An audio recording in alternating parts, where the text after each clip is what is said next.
Welcome everyone to the Bright Body Workshop, Retrain Your Badly Behaving Brain. My name is Susan Pierce Thompson. I'm so grateful that you joined me. So happy to be here with you. I'm going to share my screen so we can get started. This is going to be Bright Body Workshop, Retrain Your Badly Behaving Brain. Okay, quick outline for today's workshop. First, I'm going to outline the problem. Meaning the problem of like, oh my gosh, we're getting really heavy as a society and it's now a big health issue, right? More than ever before. I'm going to present to you a grounding framework for our workshop. It is grounded in psychological science, very deeply grounded with a lot of research behind it. I'm going to talk to you about what a bright body transformation is. What's a bright body? What's a bright body transformation? Because that kind of is what we're talking about here today. And then I'm going to go through the obstacles to having a bright body transformation, including this crazy food environment we live in, your badly behaving brain, and your resistance potentially to just taking action on your own best behalf, right? I'm no stranger to that kind of resistance, and I'm no stranger to all the different ways it shows up because of the tens of thousands of people that I have coached on their bright body journeys. So that resistance, it is a thing. And we're going to outline solutions to those three obstacles. And then we're going to have you leave here with a roadmap. How does that sound? That sound really good? So the thing about this, though, is that I can't do it for you, and I can't do it for you on this workshop, right? The best we can do in terms of getting you a roadmap is have something that you can visualize and a roadmap that you will follow, because I think you all probably agree, or you agree, you in particular, you can't have a bright body transformation that is the fullness of what you need, probably, in these 4 hours.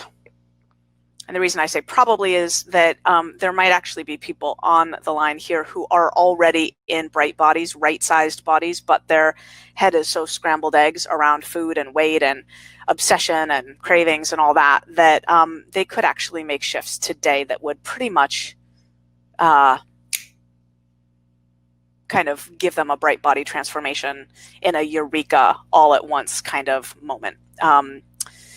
But for most people, the bright body transformation is going to be over a period of months, maybe even years.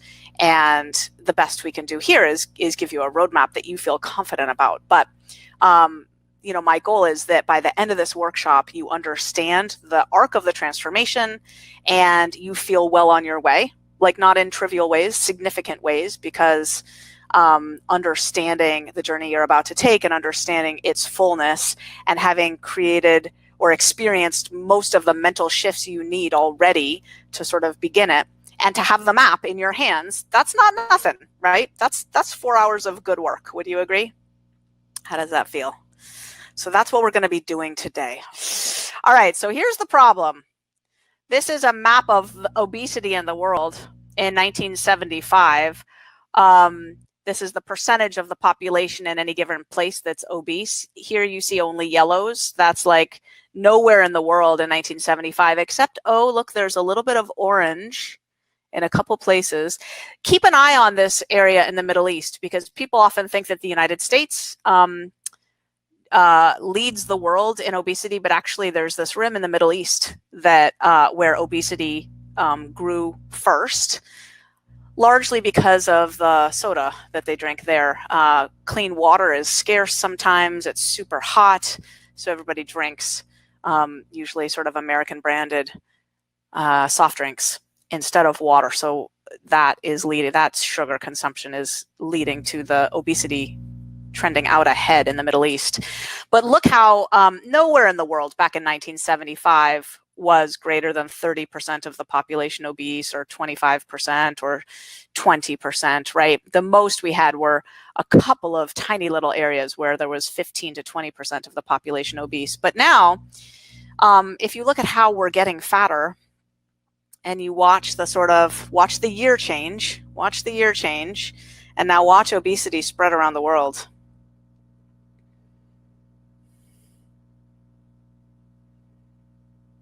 Notice that, again, in the Middle East, it changed first into that 25 to 30% time bracket.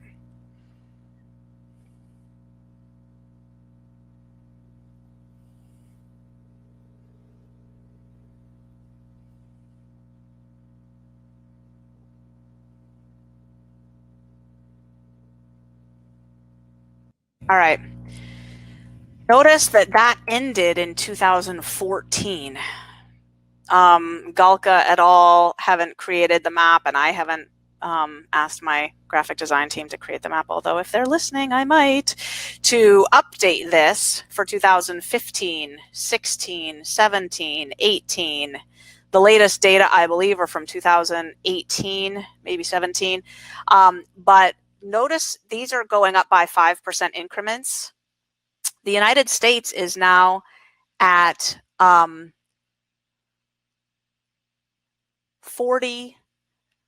40.2%, I believe, obesity. We're now above 40%.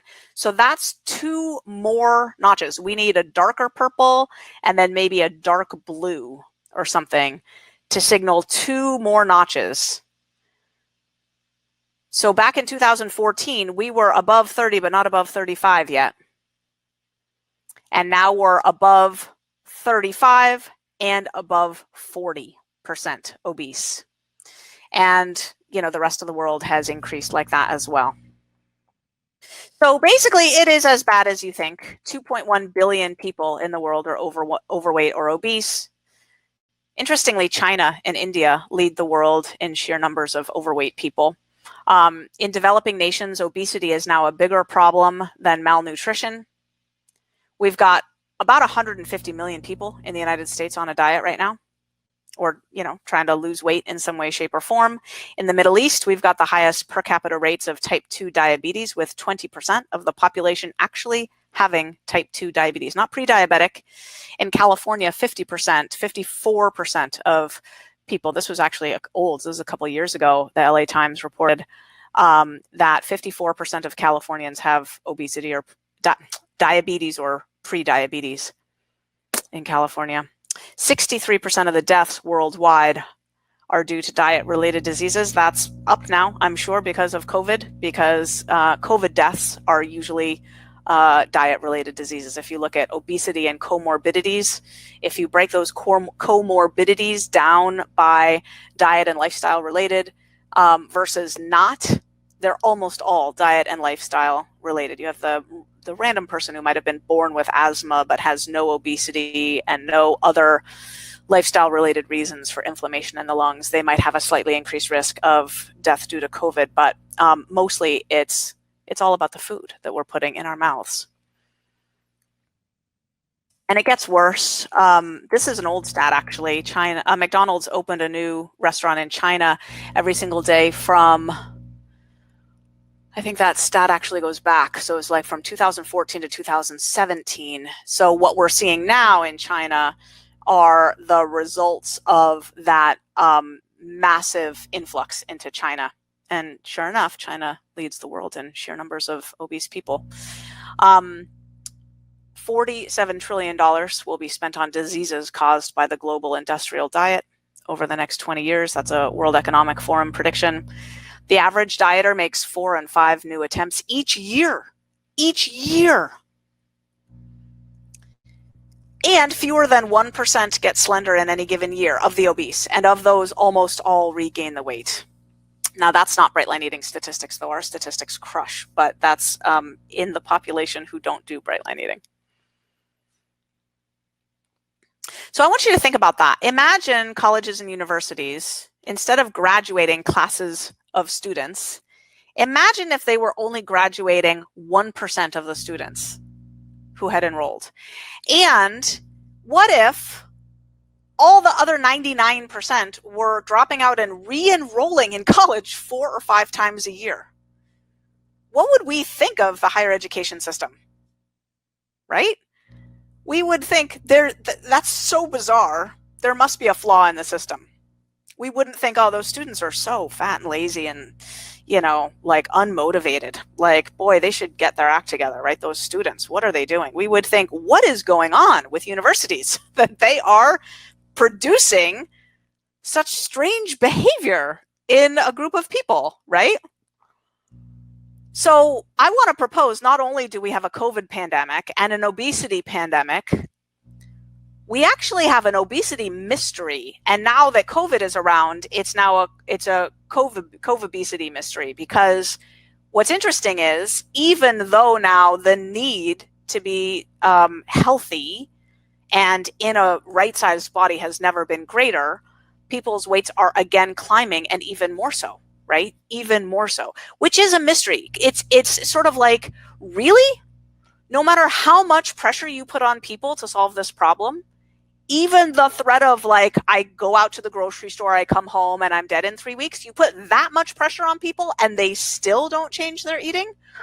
It's kind of shocking, right? It's a bit of a mystery. Like, can you just sink in with me for a second to what kind of strange malfunctioning must be going on in our collective brains that this is our orientation toward our bodies, our food, and our weight? It's exceedingly strange, isn't it? You can't say people don't want to get their weight off.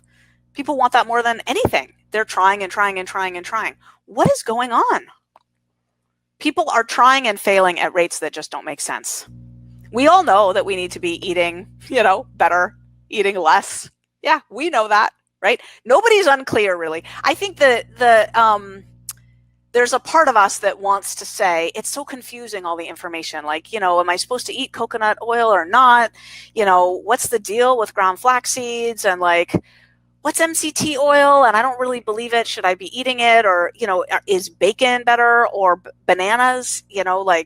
Some programs are saying you really got to limit your carbs and you got to eat fats and proteins. And other diets are saying you can't eat fats and proteins. You got to just eat vegetables. And it's like, well, actually what I find, contrary to that part of us that says it's all too confusing, I better just have pizza and ice cream for dinner tonight and think about it tomorrow. Contrary to that part of us that says that, what I find to be true is actually people know what to eat. If you give so I'm pretty educated about this stuff. If I just put it on flashcards, like, here's the main foods, right? Should you be eating this or not, right? Blueberries, yep, on a flashcard. Pizza, nope. Carrots, yes. Chicken wings, nope. People know what to eat and what not to eat. Nobody's confused, not really. And if they are, it's about, 5 or 10% of the foods. And if you told them, just focus on the ones you're clear about, they could say, aye, aye, Captain, and they'd be fine. Except that they can't, right? Which is why we're here. What's going on really?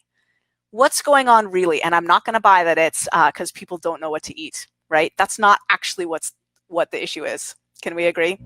Now, this has been a personal struggle for me. This little slide here relates to, up in the top left, I had a drug problem as a teenager. Crystal meth at first. That's not crystal meth, that's cocaine. But crystal meth at first, then cocaine, then freebase cocaine, crack cocaine. I'm joking. I'm laughing, but I'm not joking. It's not funny. I was a hardcore drug addict by 16. I was experimenting at 14, a hardcore drug addict by 16, dropped out of high school shortly thereafter, bounced around, went to 3 different high schools and then dropped out. And I was freebasing cocaine by the age of 18, and I was a prostitute and a crack addict and a high school dropout at the age of 19. That was my resume. Didn't have a place to live. And just shortly after my 20th birthday, I got clean and sober. All that time I was worried about my weight. I was also a food addict as a kid, a lot of booze in the mix too. And in San Francisco on August 9th of 1994, I got struck clean and sober by a merciful, mysterious force in the world that I am so, so grateful to. And I haven't had a drink or a drug in 26 plus years. So that's the biggest miracle in my life. But pretty quickly after that, I got fat. I knew I would because, I was smoking crack cocaine. That kept the weight off me. And as soon as I stopped smoking crack, I got fat. I knew that would happen. And at first I didn't care, but about 9 months in, I did care. Like now I was clean and I was transferring to UC Berkeley. I enrolled in San Jose City College for a while, transferred to UC Berkeley, graduated with summa cum laude, highest honors there, spoke at the graduation in 1997 in front of thousands of people, and got into every graduate school I applied to, decided to come to the University of Rochester because it's got an incredible program in brain and cognitive sciences. And I ended up getting my master's and my PhD there, and gained weight all through those years. So this was me toward the end of my PhD program. I'm in my late 20s here, and I'm 60 pounds overweight. I'm 5'3". In these pictures, I was about 175 pounds, which is just over the threshold for class 1 basic obesity. I didn't know that I was obese when these pictures were taken, but I just barely was. And it was right after that that I lost all my excess weight. It's about a 60-pound weight loss, depending on where I settle in my Bright Body on any given day. My Bright Body weight isn't completely stable, but my size is completely stable. I've been a size 4 now for US size 4 for, what would that be, 17 years or something like that. I'm 46 now. And right at the time that I got all that weight off, I moved to Australia with my husband, and we spent a couple years there. I did a postdoc in psychology after I finished my PhD in brain and cognitive sciences. Then I came back to this Western New York part of the world. I taught for a couple of years at this beautiful little liberal arts college in the Finger Lakes area called Hobart and William Smith Colleges. And then I settled at Monroe Community College, got tenure there, got promoted, got up to the, climbed the ranks, all that good stuff, assistant chair of the psychology department, blah, blah, blah. And I was there until the Bright Line Eating movement started. I handed back tenure at MCC and left there because I didn't have the time to teach anymore after Bright Line Eating started. And in 2016, I handed back tenure, and now I have an appointment again at the University of Rochester in the Department of Brain and Cognitive Sciences. So that's my academic journey. But really, I do this work because it's personal. This is my family. Zoe's concerned about her teeth, so she doesn't smile always, but that's a good picture of her smiling. Really, I have 3 daughters. The 2 on the right here, Zoe in the middle, Alexis on the right, they're fraternal twins, all 3 girls. On the left is Maya. She's the youngest. She's 9. She looks pretty much exactly like I looked when I was 9. That's if you want to know what I look like. That little one on the left is what I looked like when I was 9. That's Bunny, who's falling down between Zoe and Alexis. That's Zoe's Bunny. That's how big they were when they were born. They were 1 pound when they were born, Zoe and Alexis. And to my girls, to you, to everybody, I just want to say what we do here at Bright Line Eating is not just about weight. It really is not. For one thing, plenty of slender people struggle with their eating too, and a lot of them do come to Bright Line Eating. As a matter of fact, 22% of slender people, by the numbers, by the test, qualify as full-blown food addicts. So they're dealing with cravings and obsession. We solve that problem for them. We need a solution that addresses not just weight, but food obsession. So I want to talk about the Bright Body transformation. We want to talk about food freedom, not just for a little bit, but forever. And we need now to go on to the second part of our workshop to talk about the grounding framework for today's workshop, which is a framework that I am shamelessly stealing from this woman right here. She's a brilliant, brilliant psychologist, Gabrielle Ettingen, professor of psychology at NYU, and she came up with the WOOP method. Wish, outcome, obstacle, plan. So this is our grounding framework. Now, the WOOP method is an alternative to just positive thinking in the sort of affirmation form of like, I can do it, I can get thin, or I can lose this weight, or I can, exercise every day and solve my knee pain problem. I can eat better. She says, yeah, that doesn't work. Not really. What does work is thinking about your wish, which I'm going to propose might be a Bright Body transformation, but we'll talk about that in a second and you can decide for yourself. to visualize the outcome of living in that wish world. Like, what would it really look like to live there? And then, what's the biggest obstacle? You meditate on this. What's the biggest obstacle that's going to keep you from achieving your wish and living in your outcome world? What's the one biggest obstacle? And then what's your plan that solves that obstacle? Okay, and what's your roadmap, essentially? So we're going to start and help you flesh out your wish. Everybody's different. And we're going to wrap up when you have your plan. Does that sound good? That sound like a plan? All right. So let's talk about your wish. To do that, we need to answer this question. What is a bright body transformation? So I don't know if you're in this group, the Bright Line Eating official public Facebook group. It's pretty great. And in there, you'll meet new people. You'll share your journey, post photos, spread excitement. You can find it in Facebook. It's just called Bright Line Eating Official. Bright Line Eating Official, just that. And you can join the group if you want. It's a public-facing group. There's nothing private about it, but you do need to ask to join. And if you've been in there lately, you'll notice Tony Wade, who used to be, I don't know, 461 pounds or something. He's living at maintenance. He's posted his pictures. Eric, hi Eric, posted his pictures. Susan S. posted her picture. These are people who've had the bright body transformation. And I just want you to just notice, everybody's different. Everybody's different, right? Carolyn, she's on the way, experiencing her bright body transformation. Jeremy's on the way, look at him, from 5XL down to XL in 2 years. Whew, look at that. Ewa J, look at her. Look at that bright body transformation. Incredible. Look at that smile. Woo! Paula F posted her pictures. Rocking it, Paula. Samantha has been around here for a long, long time. Such a sweetheart. Oh my gosh, when you hear her health numbers, she is so much healthier. Rocky T has had a bright body transformation. Hey, Rocky. Rika M, look at her in her tutu. Her bright body transformation, holding those balloons. Madison B, look at that face. Look at that face. Oh my gosh. Angela E, look at her with her little babushka. That was a quick transformation. Look at that. Boom to boom. Bright body transformation in the house. She's 200 bright days. She's up here and now she's down here. Denise W. Manu W. Look at that. Oh, amazing.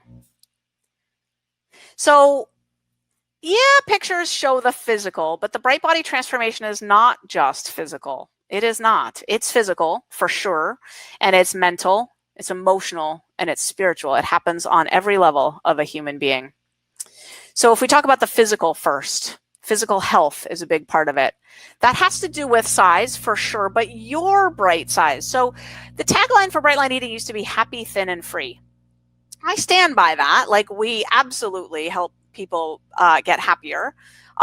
There's a lot of neuroscience around why changing your eating results in you being happier. I do whole lectures on that subject alone. Thin, yeah, I don't love that word, but it's so nuanced what we do around here. So I don't use the word thin by and large anymore. I like bright, which is a size thing in part because, yes, for most of us, we do got to get some of the extra adipose tissue off to be in a bright body. Like, some of it's extra, it's just not needed. It's not genetically in the cards for us to be as big as we've gotten. And if we eat in alignment with our values and our highest selves, and we're really treating ourselves right with food, and we've got the food addiction gone or handled, and we're just eating, in a way that's really free from a hijacked brain that's demanding foods that we know aren't good for it and we shouldn't be feeding it, we do shed adipose tissue for sure. So thinner for sure, but in a size, and of course everyone's got a natural body shape that is genetically gifted, right? So in a size and shape that is your bright-sized body, your bright-sized body. The physical health component has to do with preventing and reversing disease. We see that all the time around here. I mean, oh my gosh, just even in the boot camp, like so intense, the reductions in people's A1C and fasting glucose levels. So their prediabetes is reversing and their diabetes is reversing. You see people coming down off all kinds of meds. And this is all working in coordination with their doctor. I'm not medically trained. My PhD is in brain and cognitive sciences. I'm a brain scientist. That means that I have spent literally exactly and precisely zero minutes in med school. Zero. You got me? I'm not a medical doctor. I am a doctor, a PhD, but that's in brain and cognitive sciences. I'm a neuroscientist. I'm a brain scientist. And all this disease prevention and reversal talk, the lawyers make me say this, but it's true. It's not a promise. It's a prediction based on our data and also based on the scientific medical obesity literature as a whole, because our published data talks, for example, a lot about the clinically significant weight loss that people achieve around here. 1.5 times clinically significant weight loss already just by the end of the boot camp, and 3 times clinically significant weight loss 2 years out, and people maintaining that 3 times clinically significant weight loss. And what we know, it's like any doctor, nurse, anyone knows that when people lose that much weight, 15% of their body weight or whatever, all sorts of health conditions improve and reverse and so forth. It just happens. It's just part of the deal. But it's not a promise. It's a prediction based on our data. That's a legally relevant distinction. Can you tell the CYA that's going on over here? But it's important. There's certain ways that I can say these things and certain ways that I can't, right? I'm not making any promises to you. I am making predictions based on the correlations in our actual published data. Another part of the physical bright body transformation has to do with mobility. Like, oh, can we just move our bodies again? When was the last time you rode a bike? When was the last time you rolled around on the floor with a kid or a grandkid, a neighbor? When was the last time you did downward dog in yoga? When was the last time you really enjoyed bending over to put on your shoes? I remember when I was obese, in that picture that I showed you, I wasn't tying shoes anymore. My belly was too big to comfortably tie shoes, so I was slipping shoes into slip-ons.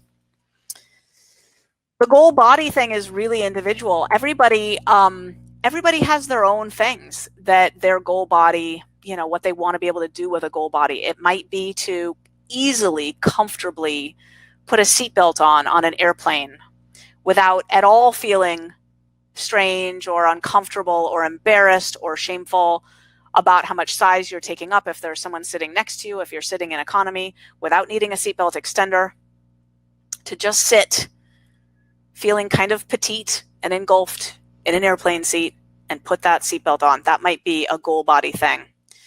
Maybe you're adventurous and you want to be able to rock climb. Maybe you want to be able to kiss a little babushka and just be around when she gets married, graduates from college. Maybe you want to be active. Maybe you just want to be able to eat, foods and enjoy them, like eat healthy food at actual mealtime and really enjoy it and not feel compelled to, then sit down all night in front of the TV with a bag of chips, to just have dinner be satiating finally. Maybe you want to be able to bend and garden again without pain in your knees or your back. So everybody's goal body goals are really individual, but I encourage you to think of your goal body not just in terms of pounds and in terms of toning, I got to get to the gym because I got to tone, like really to be thinking about movement and about lifestyle and about joy in your skin. Now, in terms of maintenance, this is particular to bright line eating. We talk actually around here about getting people into their right size body, bright body for them, which means like that point at which your extra weight is all off, like you, your doctor, your significant other, if you have one, are in agreement, like there is no more weight to lose. Like we're done losing weight. Now, even bariatric surgery isn't aiming for that with people. If you go see a bariatric surgeon, maybe you've done this, they will give you a very sobering conversation that bariatric surgery on average doesn't get people down into a right-sized body. What it does, if it's successful, which it is 40% of the time, it will get you down to less obese. So it will help you lose half of the weight that you would have to lose to have a normal BMI. I'm going to say that again. If it's successful, which it is 40% of the time, it achieves this benchmark 40% of the time, it will help you lose half of the weight it would take to get into a normal BMI, meaning it will leave you with an average BMI that is still obese. You will just be less obese. In bright line eating, we don't have 100% success getting people into their right-sized body, but we do have amazing success, and we publish our numbers. And a bigger percentage of people get into a right-sized body around here than have been published anywhere else because, oh, by the way, no one has ever published data like we have, helping people actually get into their actual right-sized bodies. If you want to look at a free report that we have online, it's likelihood of an obese person achieving a normal BMI within 1 year on bright line eating. And you'll see that our odds are 55 times better than anything else out there, 55 times better. And we have long-term stats that have been presented at peer-reviewed academic conference with a publication showing 2 years out, that people, on average, all of them are maintaining all of their boot camp weight loss, and all of them are maintaining even greater weight loss than that after the boot camp, 2 years out. Now, when you do lose weight rapidly, like with bright line eating, there is a short-term gaunt look that can happen. The face kind of thins out in a way that can look kind of skeletal. I just want to reassure folks that that tends to take a little bit of, it's, first of all, not everybody experiences it, but it can take a few weeks to as much as 6 months for the whole sort of physiology to settle back into itself after you lose that much weight. And yeah, just wanted to report. Sometimes I like to tell people this up front because sometimes their friends and family are like, oh, you don't look good, actually. You look like you're getting kind of sick or something. It's like if you're at the very end and your body is settling into its right-sized body, it's like, yeah, you'll start to flesh out a little bit more. But the eyes always show the sparkle. And it's just weight loss is intense, right? We do it one and done around here. We get people into their right-sized bodies, and then we have them move along. So maintenance, it's a thing. We call it doing the maintenance dance because, like I said before, my weight isn't 100% exactly stable within a 2-pound range or something. But yeah, I've been rocking size 4 jeans for 17 and a half years, and my body does what everybody does. It's a living, breathing organism. And it, you know, sometimes, like lately, I just went back on the pill to handle some wicked perimenopause symptoms. So my weight popped up by 3 pounds because I went on the pill. Not surprising, not worrisome. My clothes all still fit, right? Not a big deal at all. And bodies do that. They undulate, they flux. So we call it the maintenance dance. But in both the weight loss phase and in maintenance, you're eating an abundance of whole, colorful, delicious, real foods. You're not hungry or hardly ever hungry. Literally not hungry or hardly ever hungry. That's all physical, the bright body transformation. If you think mental now, if you think about food neutrality, if you think about being safe and protected, why do I have this Alcoholics Anonymous book cover here? These are things that all come at the end of step 10 in the book Alcoholics Anonymous, which is the big book of the Alcoholics Anonymous movement. And in this book, it describes the best description I can think of the orientation toward food from a mental perspective once you've had the bright body transformation. So listen to this. This is what it sounds like, or this is the language that I would apply to the bright body transformation from a mental perspective. When it comes to food, you feel neutral, meaning, you know, kind of like you might feel about your new car a year after you've owned it, like a car you love, but you've owned it for a year. When it's time to drive it, if you remember, you're super grateful for it. That's about it. You're neutral to your gorgeous new car. You've owned it for a year. You're kind of over it, right? So you're neutral about food. Every time it's time to eat, you find yourself thinking, this is great. I love this meal. This is yummy. And then when it's over, you're not thinking about it anymore. You get out of the car, you leave it in the parking spot, in the garage, you go handle your business, you're living life. You're not thinking about your amazing new car, right? You're neutral. And you feel safe and protected about all the foods that you're not eating. You don't care. You sort of, the problem has been removed. It's just not there for you anymore. You're not resisting those foods. You haven't even really sworn off those foods. They're just kind of, I don't know, they kind of look like plastic because they're not really real food, right? Like a cupcake with icing. Think about it.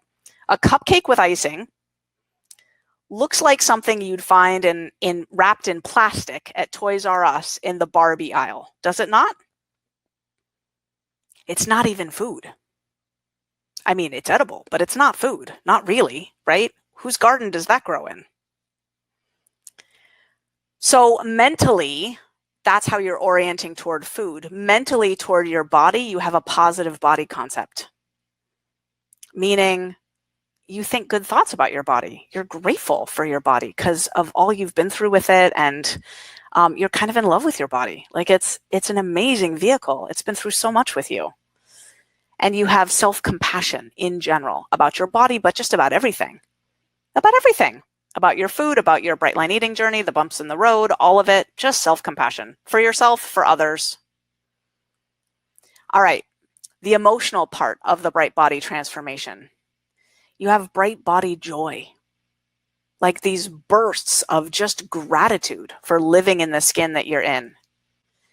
You have positive mood. And again, I could go on for a whole hour about the science of happiness and food, but let me just say right here, and you're just going to have to trust me, and I believe I have a whole bit on this in the science bundle that I'm going to mention later that you can get access to potentially about the science of happiness and food. But when you eat the way we eat around here, research shows your moods will lift dramatically. Dramatically. You have more and more stable emotions.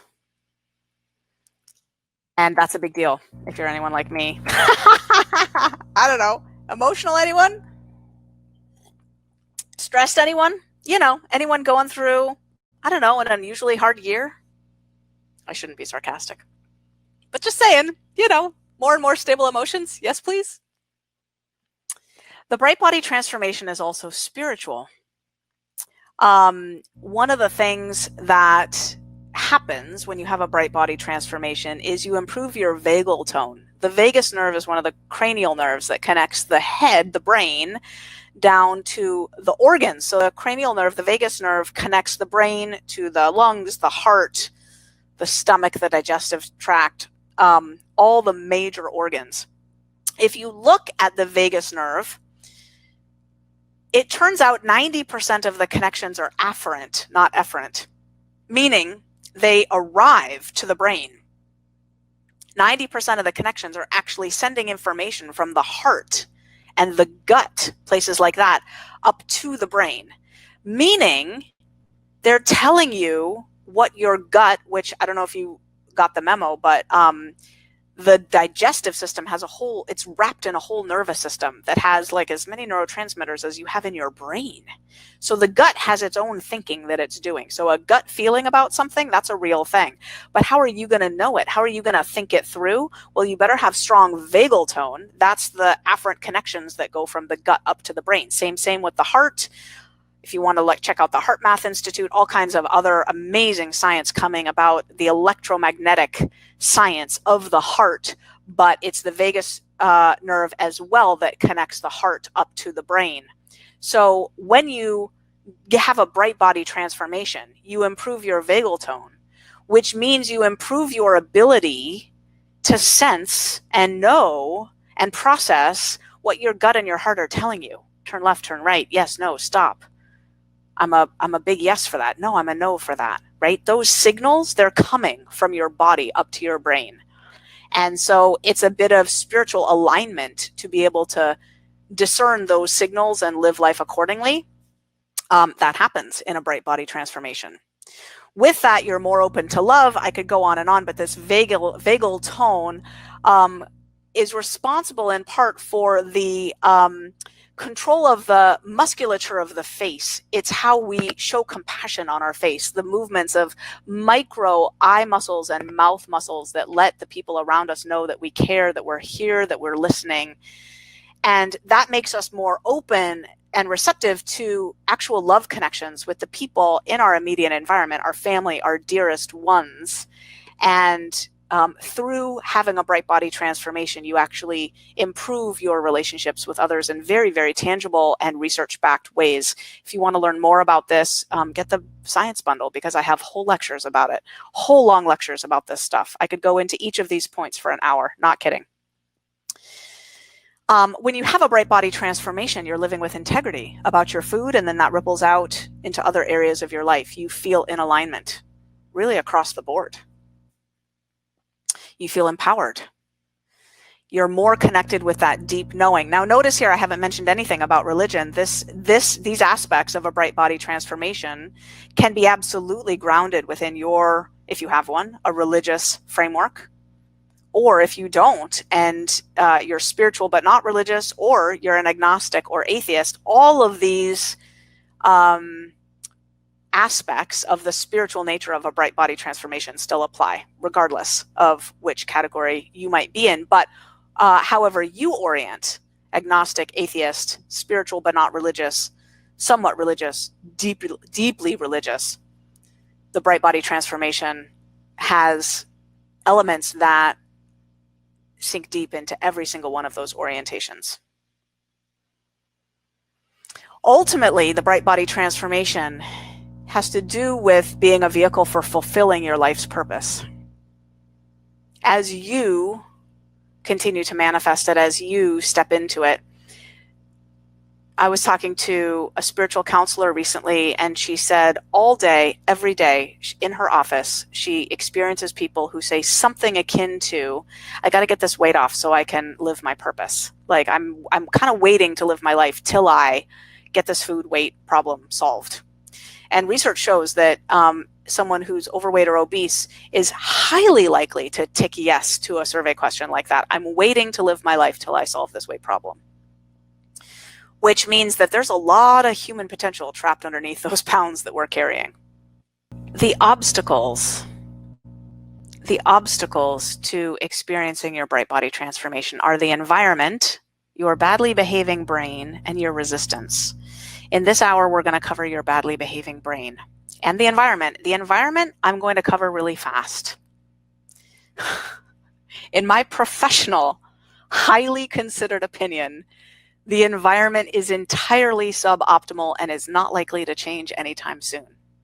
In terms of an environment, meaning, you know, the sum total of all of the food-related cues and experiences and availability that we will experience every day of our lives, the environment is about as counterproductive as could possibly be, and it is not changing. So I am going to eliminate changing the environment as one of your major strategies, although I will invite you to change your localized food environment. Meaning, to the extent that you can, your environment within your house. You know, if you've got wrappers in your car, you can take them out of your car. But here's the thing. I don't want you waiting until movie theaters don't have snack bars anymore to have your bright body transformation. I don't want you waiting until grocery stores sell mostly food as opposed to packaged, processed, industrial byproducts to have your bright body transformation. I don't want you waiting until your friends and family are all on board with eating healthy to have your bright body transformation. I want you able to start your bright body transformation now, today, with me, even in the midst of a completely dysfunctional, neurotic, unhealthy, unsupportive food environment, because that's what we've got. And I think that there's a lot sort of that we could do as a global society to change that, but that's not my mission. My mission is to help you have your bright body transformation despite the environment that we live in. And yes, changing your local environment to the extent you can will be helpful. But here's the thing, if you live with kids or a spouse or roommates or family members who eat all kinds of stuff, you might not be able to change your localized environment really hardly at all. And you might need to be able to have your bright body transformation in the midst of a home life where everybody else eats, all that crapola still. And it's not your business. You keep your eyes on your own plate. But here's the thing, I predict not a single one of them will pin you down and shove that food in your mouth. You have complete control over the food you put in your mouth once you learn the roadmap. So that's the environment. That's all I'm saying about the environment. Let's talk now about your badly behaving brain for this hour. Okay, ready? The core issue is that modern foods and eating patterns have hijacked the brain. That's the core issue. Modern foods and modern eating patterns have hijacked the brain. And now the brain is blocking weight loss, actively blocking it, actively blocking it. I used to say that there were 3 keys. These 3 keys still apply, but there are more than 3 keys now. I used to say the 3 keys were willpower, hunger, and cravings. But since those keys still matter, and they are still keys, we are going to go through them. Crash course in willpower. Willpower in the brain is like a rechargeable battery with only 15 minutes of power. Can you imagine? A rechargeable battery with only 15 minutes of power? Oh my gosh. And it depletes from all kinds of activities, just like working, checking email, sitting in traffic, persevering on tasks, exercising, resisting temptations. Drain the willpower battery. Regulating our emotions. Willpower is fueled by brain glucose, and the particular part of the brain that executes our resistance to temptations is almost completely inept when our blood sugar is low. Brain glucose is low. So when our blood sugar has dropped, we're even less likely to make the best decisions when it comes to food. That part of the brain that we're talking about is the anterior cingulate cortex. It's about right there, just above, just in front of, anterior to the basal ganglia. Boom, right there, anterior cingulate cortex. And what happens is when that part of the brain is fatigued, you fall into what I call the willpower gap, which is the gap between what you know you should be doing with food and what you're actually doing with your food. It's called the willpower gap. So that's willpower. Now, we can't really solve that problem either. So the willpower gap and the environment are 2 big problems that aren't going away. So we need a plan. We need a solution that works anyway in the face of an enormously counterproductive food environment and a brain that is no good at resisting temptations once it's gotten depleted, which just about everything in modern life depletes it, so all the time, right? So we need to assume willpower doesn't work, and we need a solution that works anyway. So let's talk about hunger. I'm not talking about regular hunger. I'm talking about a new kind of hunger, insatiable hunger, a weird kind of hunger that is not satisfied by eating. If you think about it, eating satisfies hunger usually, but not insatiable hunger, not insatiable hunger.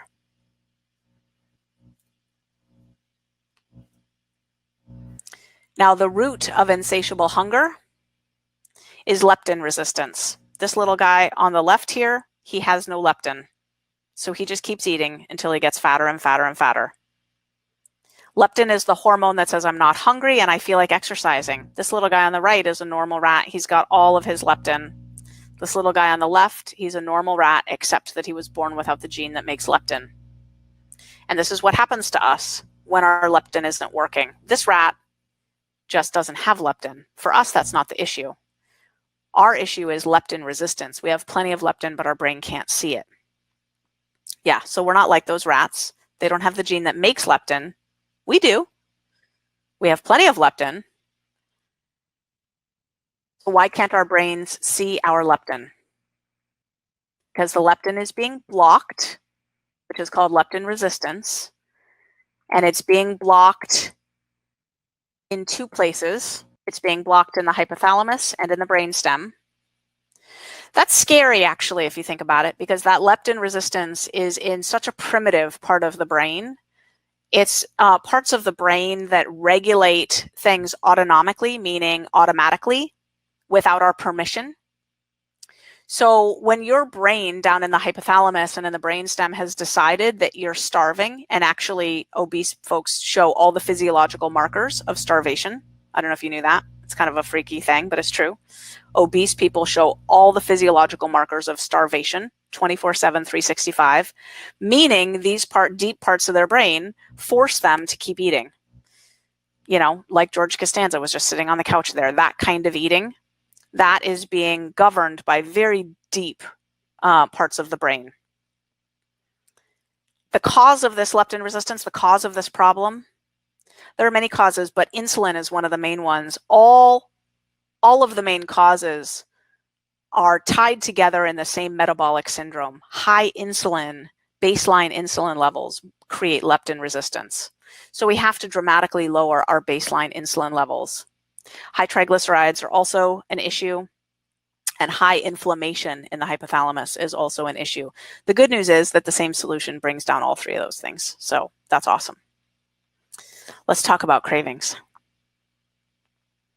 Food cravings.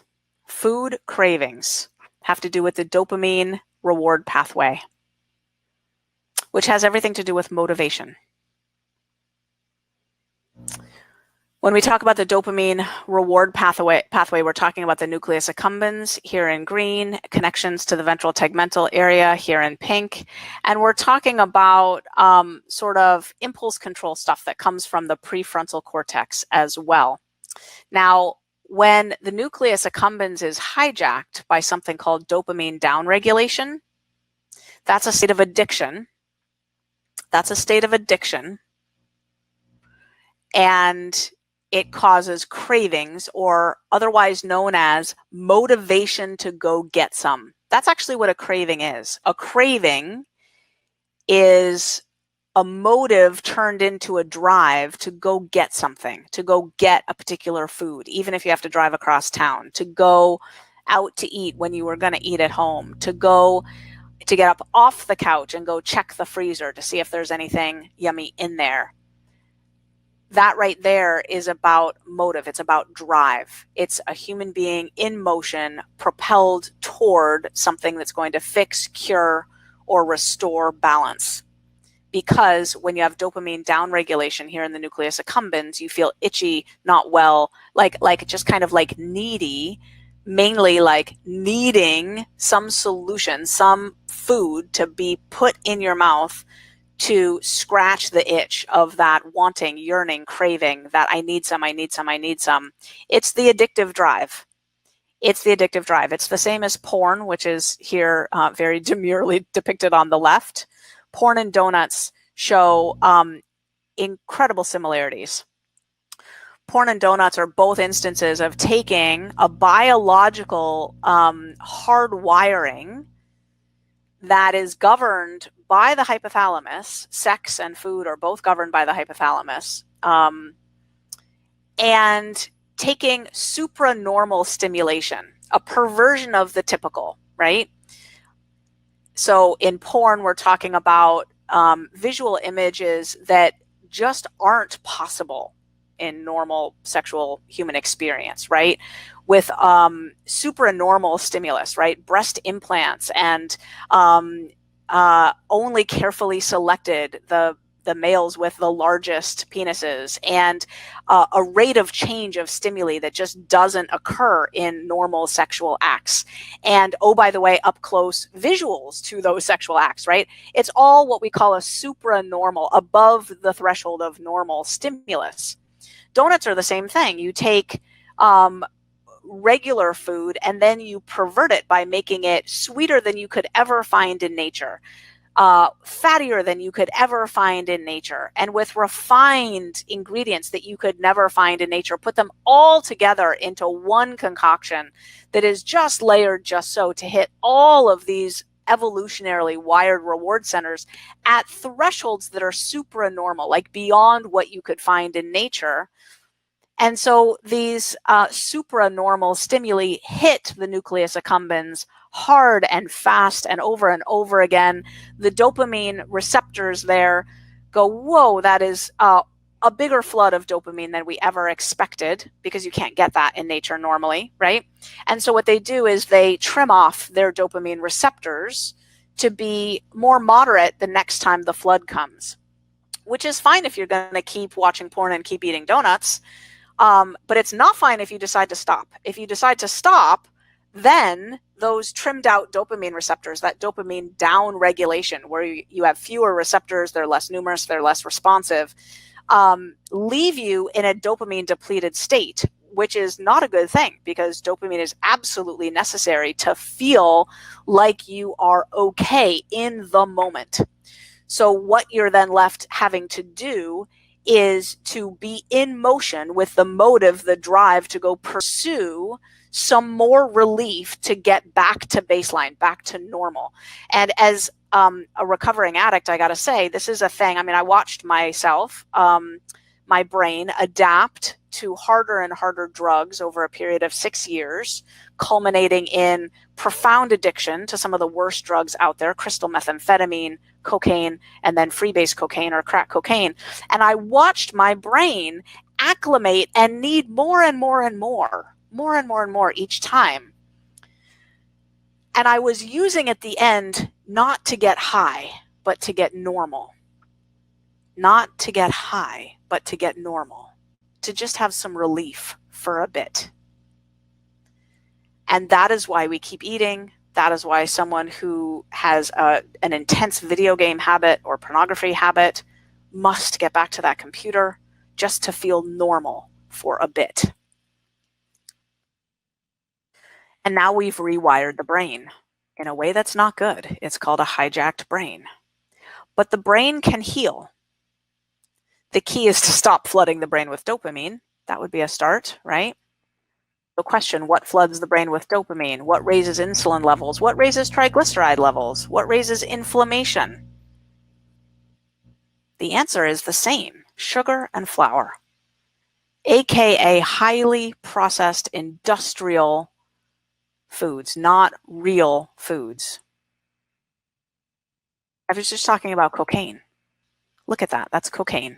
Where does cocaine come from? Let's talk a little bit about drugs, shall we? What is a drug? Cocaine is a drug, are we all agreed? Heroin is a drug, are we all agreed? That's cocaine on the left, heroin on the right. These are drugs, yes? Drugs. Okay.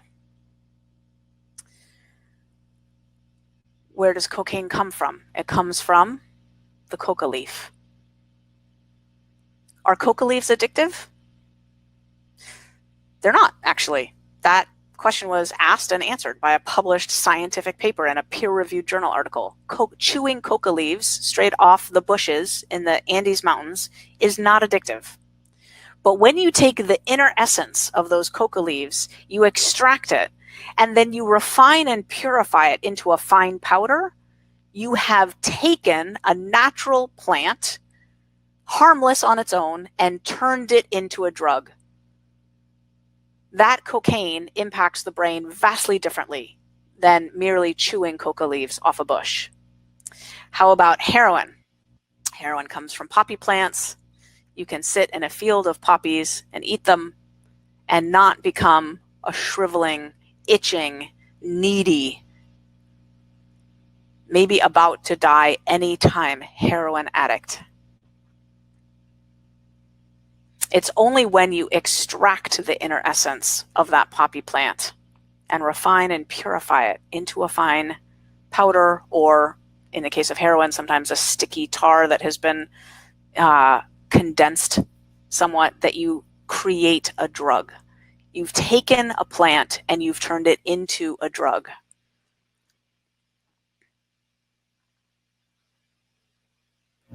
How about sugar on the left? Where does sugar come from? That granulated sugar comes from probably sugar cane, but you can get sugar also from corn, also from beets, also from many other substances, brown rice, white rice, etc. All healthy foods. Foods I eat. I eat corn on the cob. I eat corn all the time. I eat beets in my salad most nights. I've never actually experienced raw sugar cane. I might, given my bright line eating status, avoid chewing on it. But if I did chew on it, it would not do to me exactly what this does here, because this has been extracted and refined and purified into a fine powder. They took a food and they turned it into a drug. Same with flour. Look at how similar flour looks to cocaine. Isn't that creepy? Did you ever think about that? In bright line eating, we don't think of flour in terms of its source. We think of it in terms of the processing it took to get it that way. The extracting of only a tiny portion of the plant that it comes from, and the refining and purifying and refining and purifying down into a fine powder that is no longer a food, it is a drug. So in bright line eating, we're not really so concerned about the origin of the plant. We're more concerned about the refining process itself. So in other words, we eat these things, not those things. And you can find out what foods are addictive pretty easily, actually. Ashley Gearhart and her colleagues have done this. You just ask people what they crave. And then the answer is, I crave cake, cookies, candy, ice cream, donuts, chocolate, pizza, chips, pasta, bagels, bread, crackers. These are the things that people binge on, that they overeat on, that they crave. Sugar and flour. Food addiction is real. There is controversy about it still, which boggles my mind. The source of that controversy is actually not coming from the neuroscience community, the people who look at things like this, PET scans of dopamine in the brain. A normal brain, this is the dopamine response at rest in a normal brain. See the red response of dopamine receptors, firing, active, normal, healthy.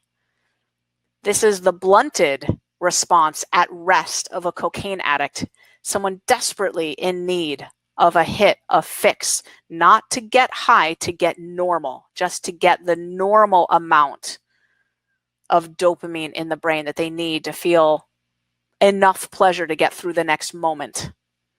And look at how the obese brain is even more blunted. Even more blunted. This person needs a cup of coffee with lots of cream and sugar, or a donut, or a Danish, or a piece of pizza so bad they can hardly stand to be in the PET scanner for the half an hour that they're in there. They've got to get out and get a hit. So the controversy is not among addiction researchers who study the brain. I promise you, I'm in that community, and it's not even the least bit ambiguous to addiction researchers who study the brain that food is addictive, the foods that we have today in our food environment. The controversy comes from eating disorder psychologists whose training goes all the way back decades and decades and decades ago, before addiction science, neuroscience was even a thing. And these clinical counselors and psychologists, who mostly don't have PhDs, they have master's degrees, and they were trained to treat people with bulimia and anorexia in a recovery protocol kind of way, where there are no quote unquote bad foods. That you've got to get rid of your quote unquote food rules, and that the goal is to become a normal eater. And so those folks will tell you, you've got to eat all foods in moderation. And I'm here to say, do you really? And they say, well, you have to eat to live. And I say, but you don't have to eat donuts to live, right? And they say, well, it doesn't make sense to eliminate a whole food group. And I say, since when is sugar a food group? Can someone please explain that to me?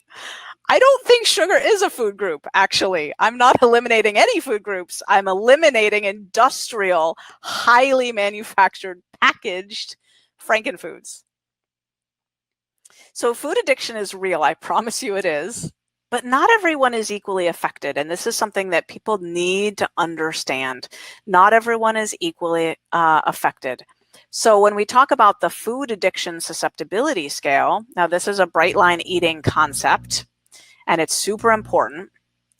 1/3 of people, and oh, by the way, 1/3 of rats as well, if you're interested in rodents. This actually matters. Rodent addiction and digestion and stuff is really similar to humans. So 1/3 of people are low, meaning they're not addictable actually to anything, not even food, but nothing. They're not addictable. You can't even get them hooked on heroin. I'm not kidding. You can shoot them up every day. They will show tolerance. They will show withdrawal. But the minute you stop injecting them, they can't wait to get off it. I mean, that you send them home with pills after back surgery. They don't get hooked. These are the people who can smoke a cigarette at a party and then not think of it the next day. These are people who drink coffee when they want some. They don't even have coffee regularly at the same time every day. 1/3 of people are moderately susceptible to all addictions, including everything I just mentioned. And 1/3 of people are highly susceptible to food addiction and all other addictions. You can guess where I am. I am the bookend over here. We call me a 10 plus plus plus. When we talk about being high on the susceptibility scale, we're not talking about necessarily being overweight or obese. Look at this. Okay, so let me help you read this. Here are your BMI categories on the left. Underweight, that's a BMI under 18.5. Normal weight, that's a BMI between 18.5 and 25. Overweight starts at 25, goes up to 30. Obese starts at 30 and goes up to 35. The average person who's had bariatric surgery, their long-term BMI settles out at about 32.4. 32.4. So obese, but not morbidly obese anymore. Very obese is above 35, a BMI of 35. Now, if you look across, what are the odds that someone in this category, let's take the normal weight category. If someone's at a normal weight, does that mean that they're low on the susceptibility scale? Well, it could. 1/3 of them are. More often, they're in the mid-range on the susceptibility scale. And this was the stat. These are my data, by the way. So to collect these data, we used the susceptibility quiz, and we contracted with a sampling company. This is like sort of Gallup, these sorts of places that poll representative samples of Americans. It's actually incredibly hard to get a representative sample of anything. So we paid them a bunch of money to get a representative sample of Americans to take that quiz, and these are the results that we've got. Over thousands of people. I think it was 3,500 people. So I'm going to highlight the major findings here. First of all, I think it's shocking that if you're at a normal BMI, you still have a 22% chance of being a full-blown food addict. High food addiction. Not just susceptibility anymore. This is like you've had wicked food addiction in your life, right?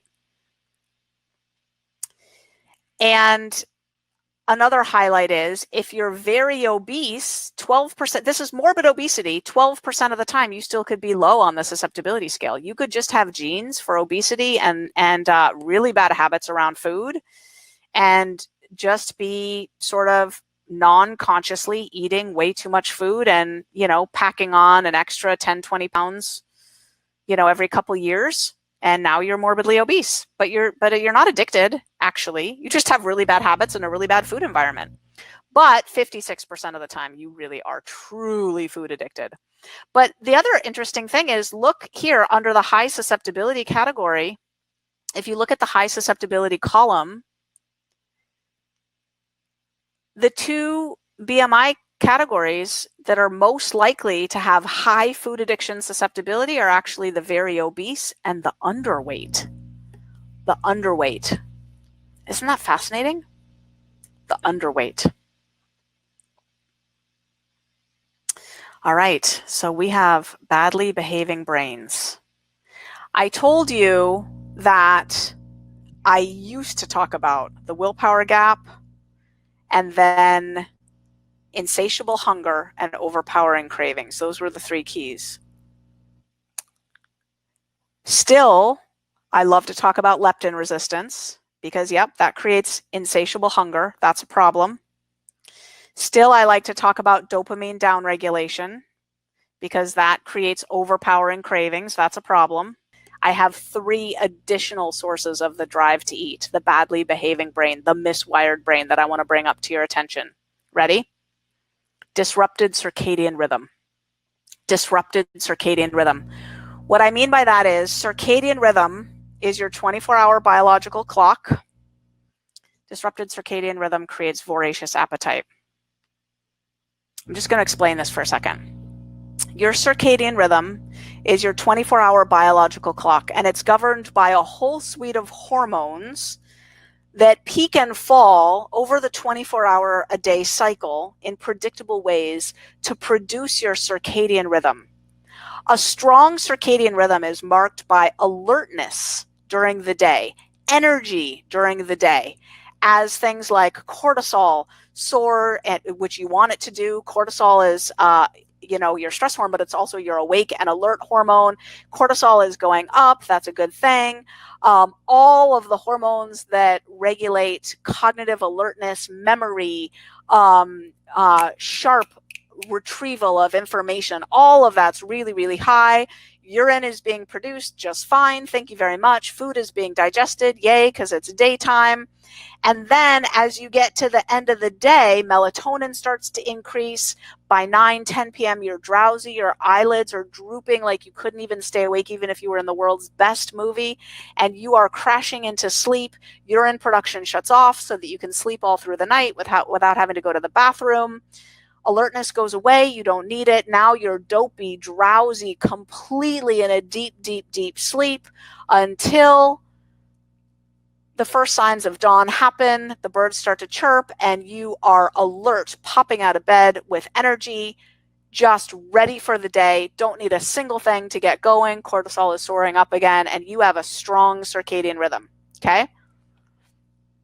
Signs of a disrupted circadian rhythm, which is what happens when you don't have major peaks and valleys in your hormone system. You instead have just minor peaks and valleys, if any, right? Just the signs are you don't sleep well at night. Melatonin doesn't kick in at 9 o'clock and make you so drowsy that you can't stay awake. As a matter of fact, you do just fine. 9 o'clock, 10 o'clock, 11 o'clock, 12 o'clock, still awake, 1 o'clock, 2 o'clock, still awake, right? And you don't wake up, boom, at first signs of first birds chirping, ready to greet the day. You feel sluggish. You need a cup of coffee.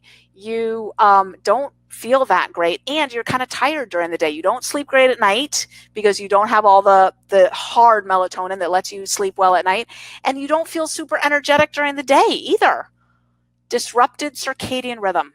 Disrupted circadian rhythm. Now, that's a problem, my friends, because disrupted circadian rhythm creates a voracious appetite through all kinds of pathways that are very well studied. And essentially, they lead you to have a brain that preferentially chooses high calorie density and high reward value and high processed carbohydrate and high fat density foods, preferentially. And oh, by the way, those are the same foods that are going to drive right into your leptin resistance and your dopamine downregulation, keeping the whole system just hijacked, right? So we've got to fix your circadian rhythm. Agreed? Another one, significant stress. Significant stress, which leads to weight hoarding. Now, this is where nuance comes in. I just talked about cortisol being a good thing. and it is first thing in the morning in a certain dose. If you've got cortisol higher than that and all day, every day, that's a sign of stress. Also adrenaline, also ACTH and all kinds of other hormones, neurotransmitters, neuromodulators, and so forth. If you are stressed, your body hoards weight. In part because a lot of the hormones that relate to stress are steroids. They're steroids, and they relate to weight hoarding. Even in the absence of caloric indulgence. Meaning you can be on a bright line eating food plan, weighing and measuring every bite, and as your stress goes up, your weight goes up, and you're like, I didn't even change my food. I'm weighing my food. How is that possible? I'm now 5 pounds, 10 pounds above what I should be. If you're super stressed, that's why. So we have to solve your stress issue, don't we? And lastly, body fat set point protection. Body fat set point protection, which results in starvation brain. Body fat set point protection, which results in starvation brain. Let me explain this one to you. Unfortunately, our brains were designed in terms of homeostasis to protect a certain weight range. That's actually not unfortunately, that's wonderful. In the natural environment, everybody's brain and body are working together to protect your bright body, essentially. You don't have to try. This is what animals have, right? Animals who aren't family pets eating scraps off the kitchen table, right? Animals in their natural environment, none of them is thinking, I got to maintain my slender figure, right? Like none of them are thinking that because it just happens automatically. Why does it happen automatically? Because just like us, they have a brain and a body that works together to protect exactly the right weight for their environment. Now, we don't have our natural environment anymore. We have this new environment, and it's not conducive to anything good in the health realm, right? So now we have this glut of variety of food reward calories, meaning like donuts, right? Like yummier, layering in of salt, sugar, fat, all that good stuff, the refining of the sugar and flour, and it's all in our food environment, and it's super accessible. And it's, oh, by the way, if you look at the graph of how much cheaper those calories have gotten over the years, they're available, they're accessible, they're cheap, and they're just the best antidote to stress, right? Can we just agree that just eating that stuff, it just makes everything feel better in some kind of way for a little bit of time, except I noticed all the 10s on the susceptibility scale, right? So you're probably not feeling like it's such a good thing. You might be feeling like, oh, this is actually quite problematic. I'm pretty addicted over here. So the body fat set point issue is that when you gain weight above your bright body natural genetic endowment, right? When you gain weight above that, for some reason, the brain doesn't remember what you genetically should have weighed if you had been in your natural environment. It now thinks this is what you should weigh, and it protects that. So if you try to take off some pounds, your hormones shift to drive it. You think the brain thinks you're starving now. This is why obese people show all the markers of starvation. Because their brains are defending this higher weight at all costs. So you try to lose a little bit of weight, your brain decides that you're starving, it drives you back up the scale. So that's what I call starvation brain. Is it time to eat yet? Is it time to eat yet? When do I get to eat? When do I get to eat? When do I get to eat?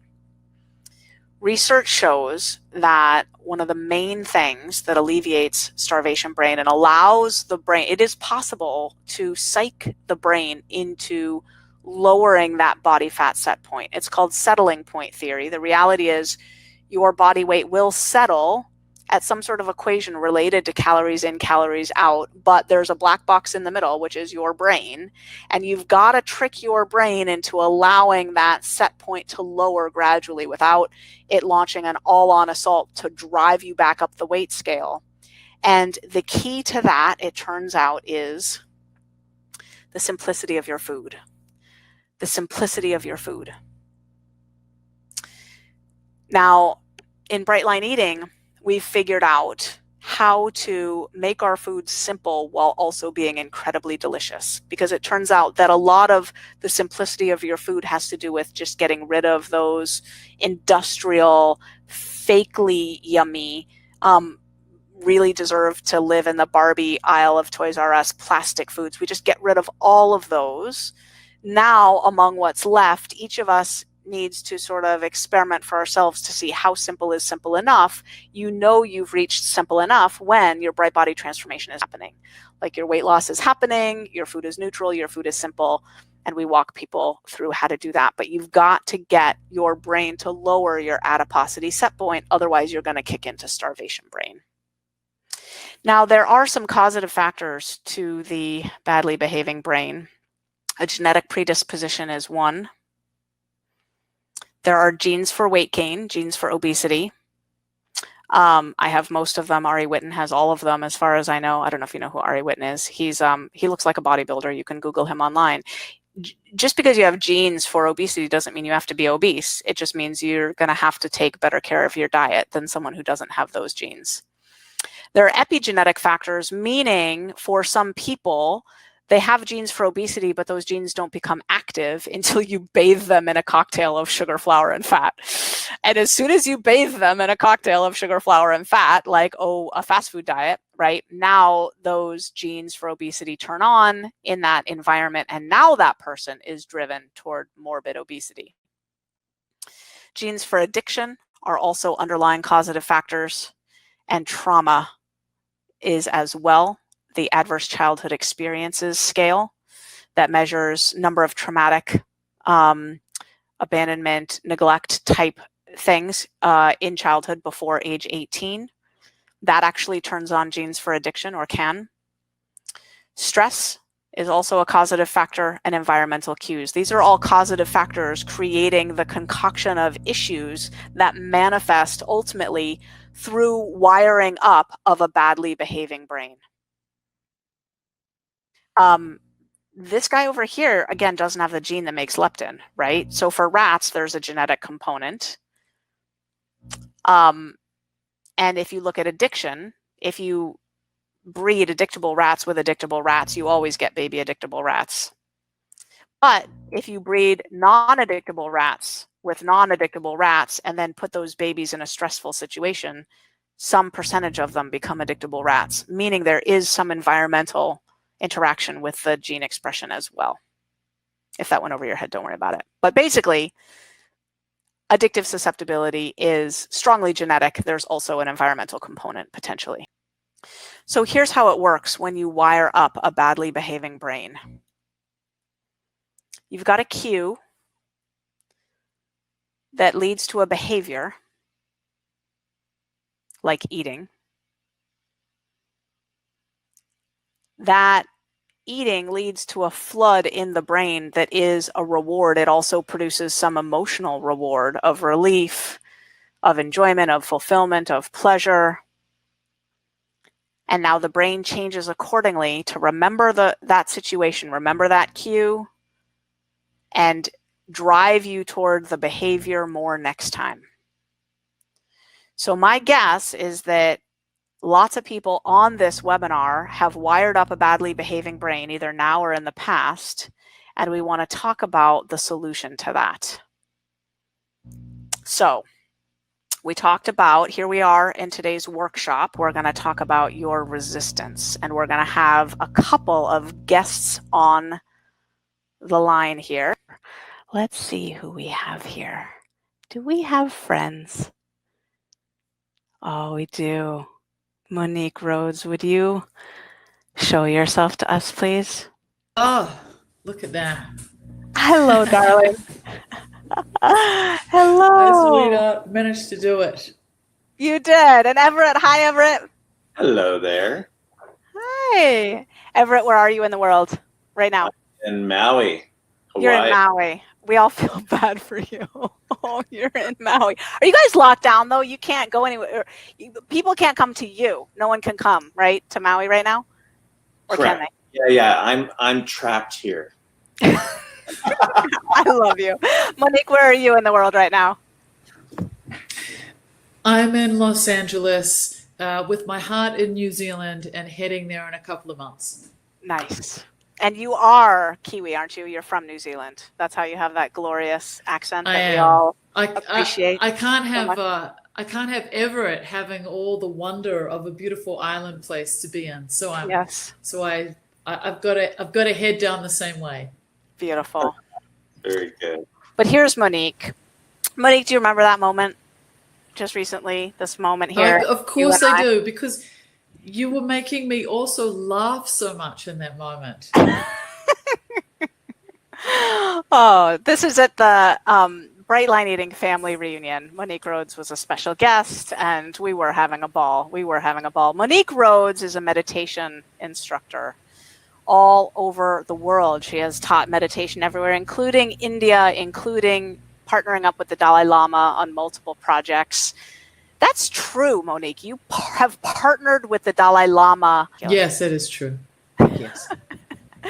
And Monique is now one of my best friends, and we partnered together on multiple projects. I'm not putting myself in the same category as the Dalai Lama. That did not just happen. That was sleight of hand. Monique, you are going to walk people through, because we just had them sort of, I'll go back to slides again here for a moment, although you are far more beautiful than my slides, I have to say. You're radiant these days, darling. COVID is agreeing with you. What are you doing locked up inside your house all this time?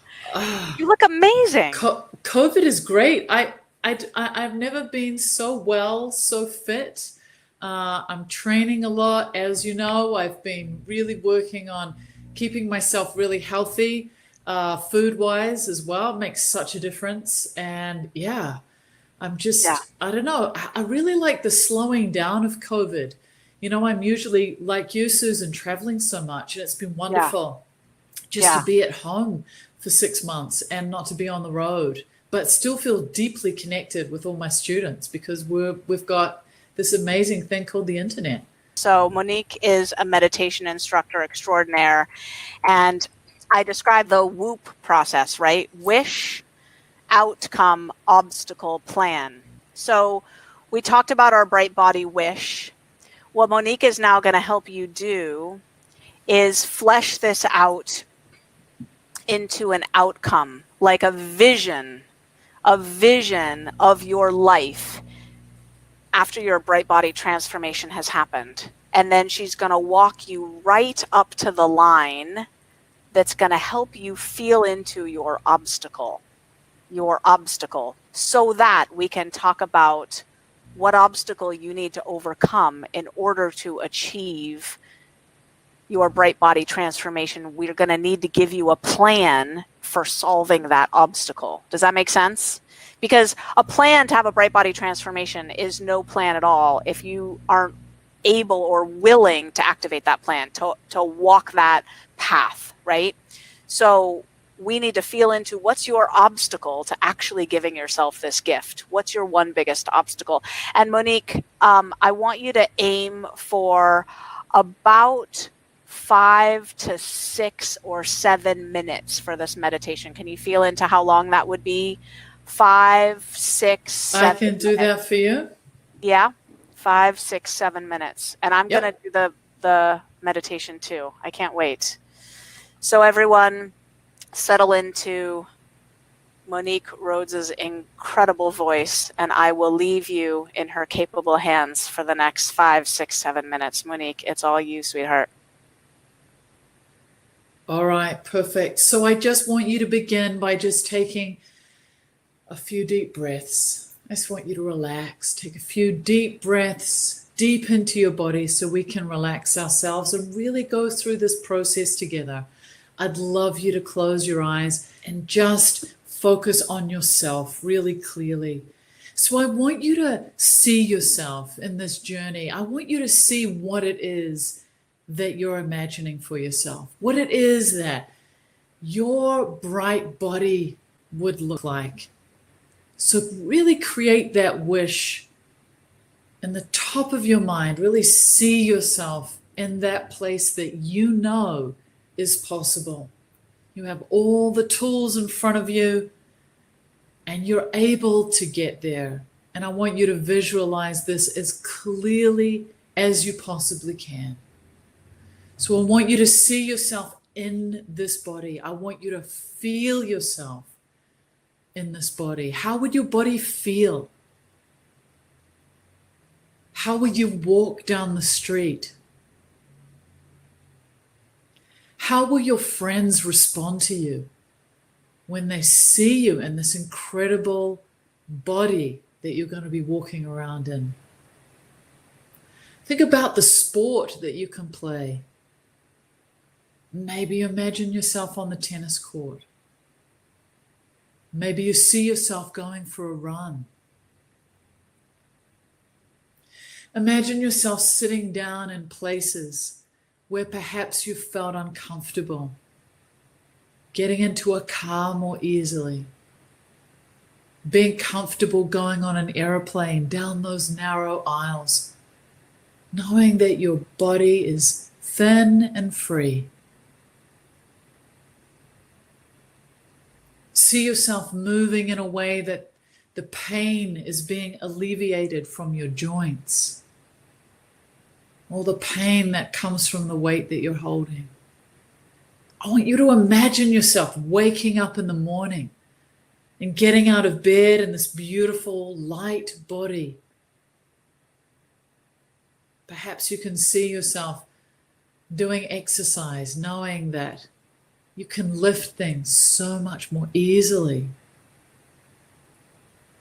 I want you to see how you feel in the mental side of yourself. See how your mind is now that the stress of the body that you've been carrying around is gone. I want you to feel the confidence that you'll feel in yourself. I want you to imagine yourself holding your body differently. Your shoulders are back. Your head is high.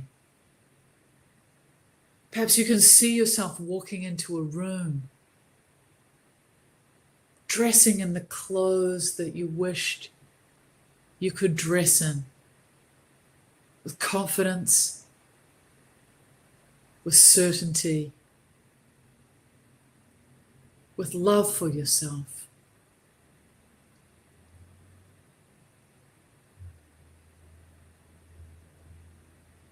I want you to imagine yourself now standing at a precipice. There is one thing holding you back from taking this step into your bright body. What I want you to do is just to take a moment and really deeply relax yourself. Take a deep breath in. And as you breathe out, I want you to see in your mind's eye exactly what it is that's holding you back. What is that one obstacle that's holding you back from walking in to this body that you deserve to have? And I want you just to sit here for a moment, then Susan will take over. But I just want you to sit and look deeply and closely at what that obstacle is. And I'm going to sit here with you.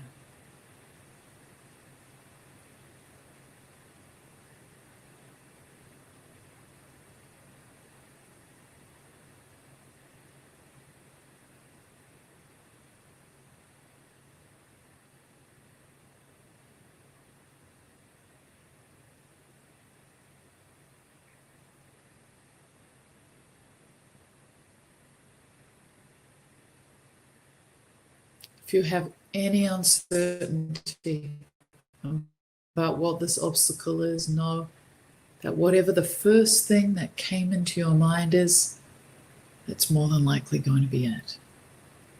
Susan, I hand it back to you.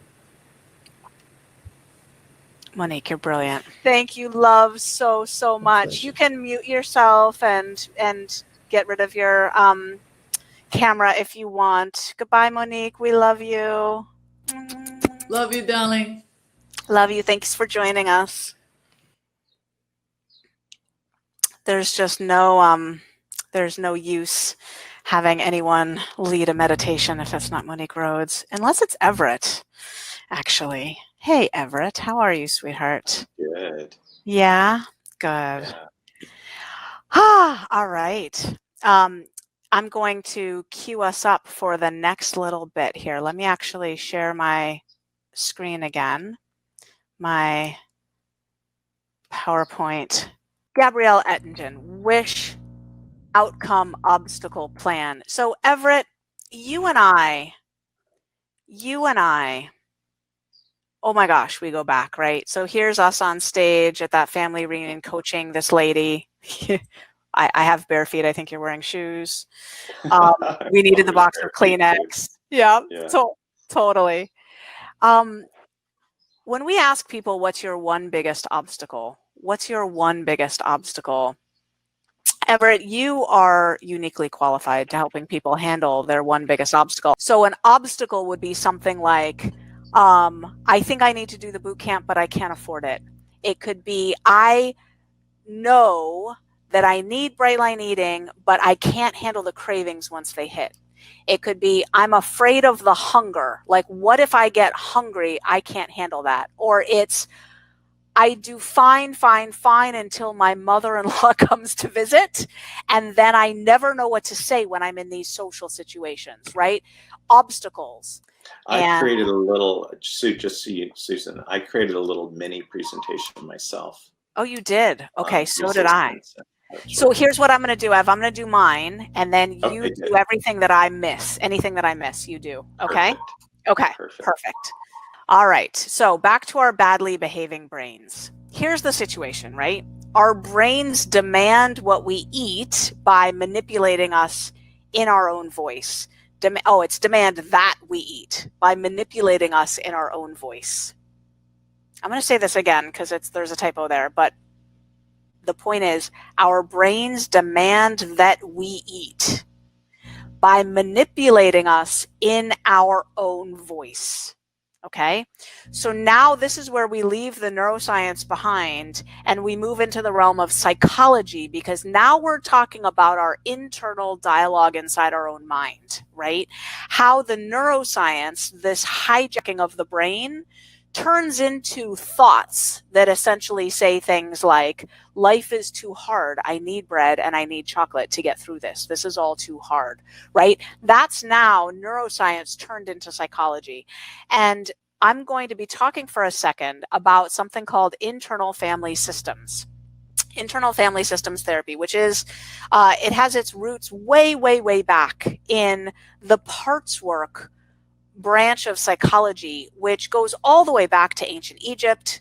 And then Socrates, Aristotle, and Plato all were firm parts adherents. The parts work idea is that the healthy mind is not actually unified in its desires, in its perspectives, in its wants, in its beliefs, in its drives, and in its motives.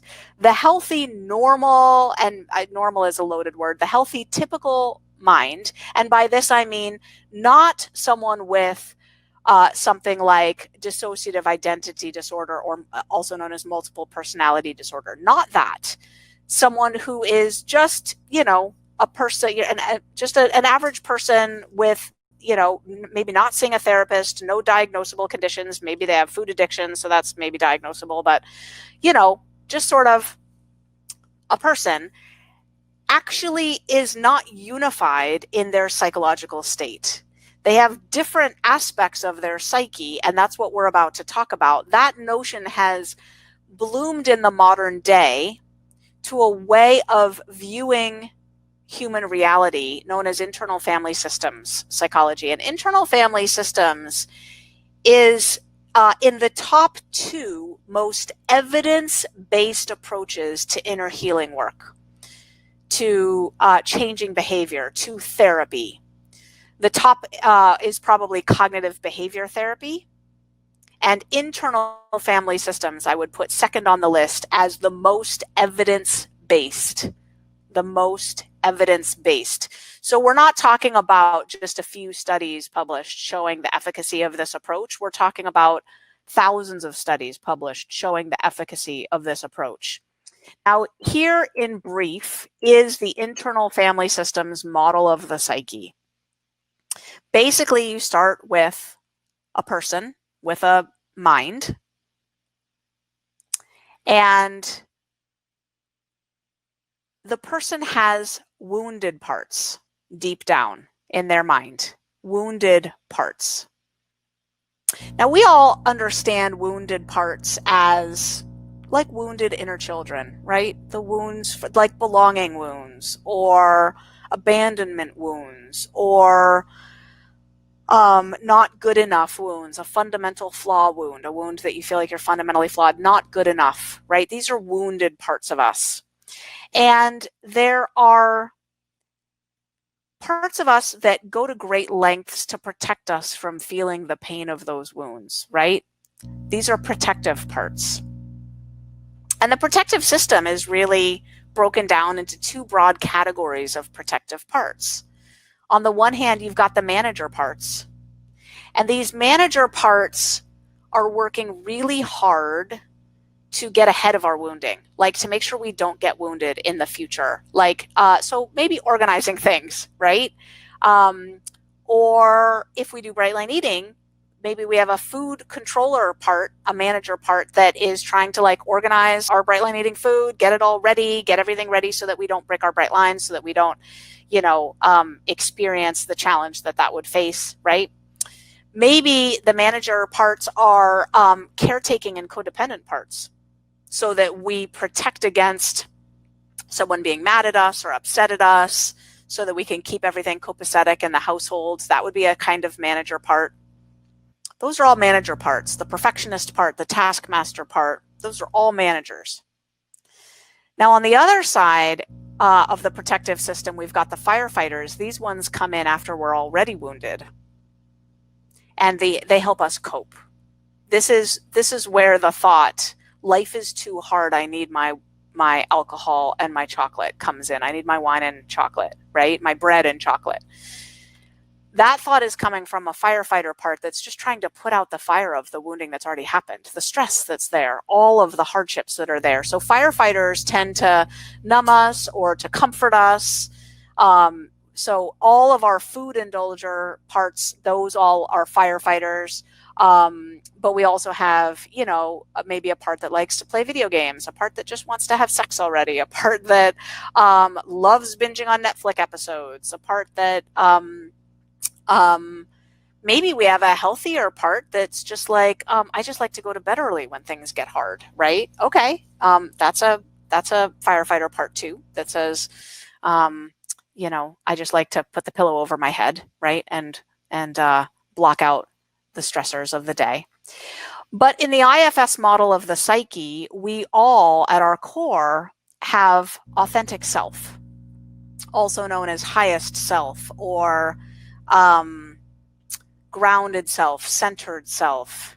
Everybody's got authentic self. We know we're in authentic self, like meaning we're kind of living in this moment from that place when we feel the 8 C's, when we feel clear and calm and connected and curious and courageous and creative, and all of those types of feelings come from authentic self. So if we're not triggered at the moment, if we're not needing a fix, if we're not needing to, organize something from some really compulsive kind of place or whatever, if we're not, a firefighter, oh, by the way, could be anger, right? Once we're wounded, getting really angry about it is one approach as well. But if we're not in any of those triggery places, maybe we're just sitting in authentic self in that moment, right? So now we're going to go back to Everett. That was all I prepared for that. Everett, sweetheart, come on back. And how much did I miss? Did you have other stuff you want to do right now, or do you want to just launch in? Because we have about 20 minutes to work people through overcoming their obstacles using this model, thinking about the boot camp and thinking about where people are at right now in their journey, their wish, their outcome, Now they know what their obstacle is, or they're kind of learning about their obstacle. Do you want to present, or do you want to just go into master coach mode because you're a master coach? Let me present, because I think there's a little additional framework that'll make it easier for people to understand how to Perfect. relate this to themselves. Perfect. All right, I'm going to go away and you present then. And just also a little bit about me. I have a full-time practice now working with people in BLE and helping them work through resistance. And I've been doing that full-time now for about 4 years. So I feel like I am the expert at looking at resistance and looking through this parts model. One of the things we've done in Bright Line Eating is, Susan presented like a kind of the generic models of types of parts. And we've actually named some of these protectors, because in parts work, we actually get to know these parts of ourselves. And so I wanted to at least name some of these parts, because sometimes literally in the naming of a part, it'll help you get a handle on what's going on. And there aren't many primary, there aren't a lot of parts that we deal with in terms of resistance and Bright Line Eating. And I broke this out a little bit. One of the primary ones is the rebel, right? And there's a whole bunch of resistance that certain types of people have around doing different aspects of Bright Line Eating, and we'll go into that in a minute. And these names are kind of self-explanatory too, right? I don't think I'll have to go into a lot of depth. Our indulger, like that's the part of us that actually wants to eat off plan, that wants to break our lines, that wants that chocolate, wants that bread. And there's different kinds of indulgers. And this whole topic of parts work and resistance is actually a huge part of Bright Line Eating now. And it's been really well developed and is really effective in helping people work through their obstacles. So the rebel, your indulger. There's a part of you called the isolator that might keep you from reaching out for the support that would really make a difference. Getting a buddy or getting into a mastermind group or creating some accountability that might allow you to have a stronger program. And then many people in the Bright Line Eating community have strong caretakers. And their caretakers show up all over the place where, someone bakes some NMF and offers it to them, and they'll just take it because they don't want to hurt their feelings, right? Because they have strong caretaking parts. And, but you might find in your resistance, a rebel, an indulger, an isolator, or a caretaker. And then some other main parts, are the food controller, the part of you that's trying to control your program. But the food controller is usually on your side when it comes to Bright Line Eating. And then the inner critic. So these are just some named parts, right? The rebel. And usually just, in fact, in terms, even just naming these parts, right? When you notice you're feeling rebellious and you start to feel into your rebel, most rebels are actually teenagers. It's like very consistent in my work with people that their rebellious parts are teenagers. There's a bunch of different kinds of indulgers. There's a bunch of, and again, we have courses in Bright Line Eating where we go in depth, but I think what I'm presenting to you is enough for you to actually have some breakthroughs today in terms of realizing what your obstacle is. And the other thing I want to touch on that feels really important is, we call it the food controller indulger polarization. Right? And when we start Bright Line Eating, or where we have some kind of positive intention around anything in our life, and we start to do it, we have a manager, a controller that's usually driving that process. And And then many of us have these firefighter parts. We have these addictive parts that want to do what they want to do. And most of us that have issues with food are very familiar with this craziness that we feel, or like an endless chatter around eating. And it's the controller trying to control the food indulger. And these two parts are literally warring in your head all day long. And one of the things that parts work really does is allow you to start to get to know each of those parts and start to get to know that food chatter so that you can relax it. The other thing that happens in the food controller indulger polarization is sometimes we eat off plan, right? We're going strong. We eat off plan because of some, indulger, and then the controller is so upset that it starts to shame you in order to try and keep the indulger from eating more. And the shame that the controller is creating is so intense that it drives the indulger to eat more. And then that drives the controller to shame more, which drives the indulger to eat more. And this is a big component of binging. Like when people get caught in a self-loathing, self-hating binge. And again, if you're not looking from a parts perspective, wow, that's pretty hard to deal with. But once you start to look at it and start to realize, oh, it's just two parts that are fighting, right? And you can get to know each of those parts. And that's what we do in this work. That's what we do in parts work, is we start to get to know these different parts of ourselves. And it makes all the difference. Also, the food controller polarization, you might find that there are times in your BLE program where you're just sailing along, it feels so easy, and then some stress starts happening in your life, and because you have some stress happening in your life, your indulger gets activated because it's trying to make you feel better, which then activates the controller, which is trying to control the indulger, and then suddenly you feel like you're white-knuckling your program.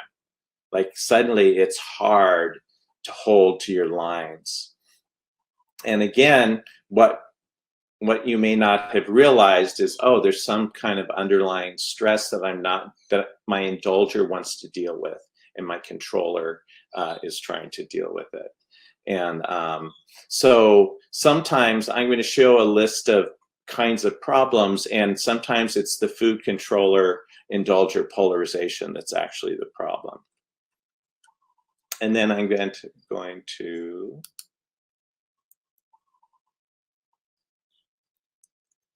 and then I'm going to name off some types of resistance. And Susan, this might even be a great way to segue into what other people are saying, right? But here's an example. Yeah, read these off, and then we'll go right into what people have actually said. Perfect segue. Go ahead. Perfect. Yeah.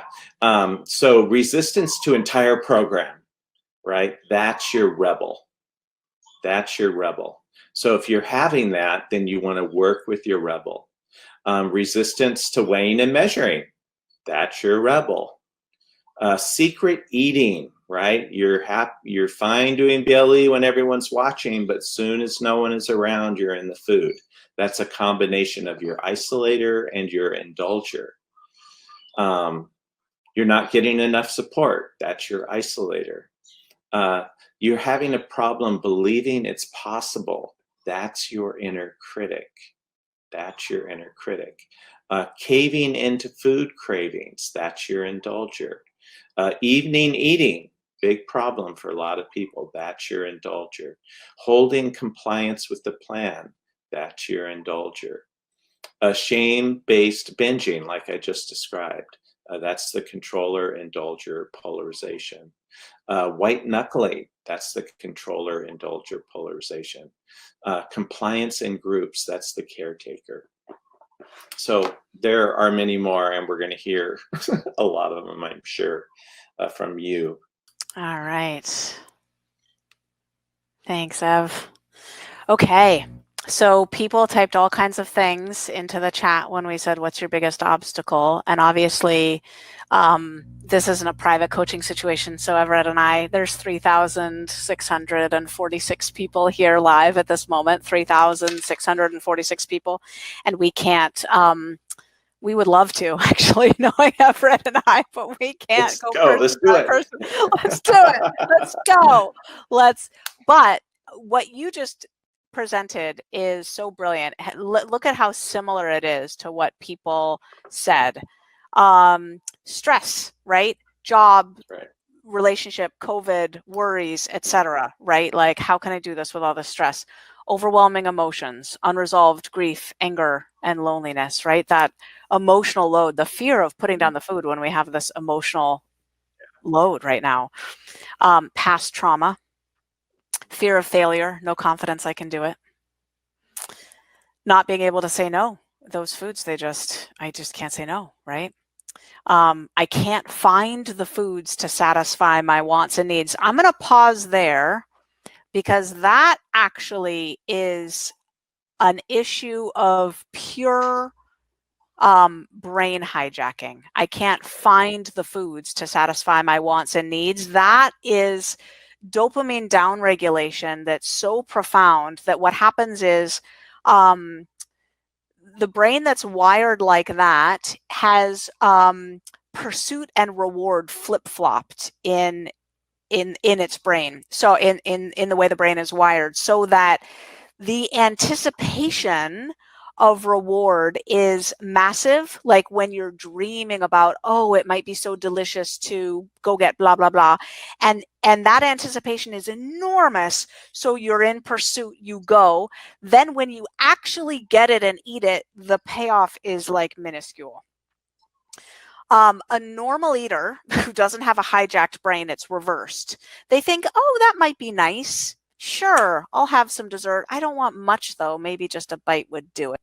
Do you know these people? And then they take that bite. Oh, yeah, that's so good.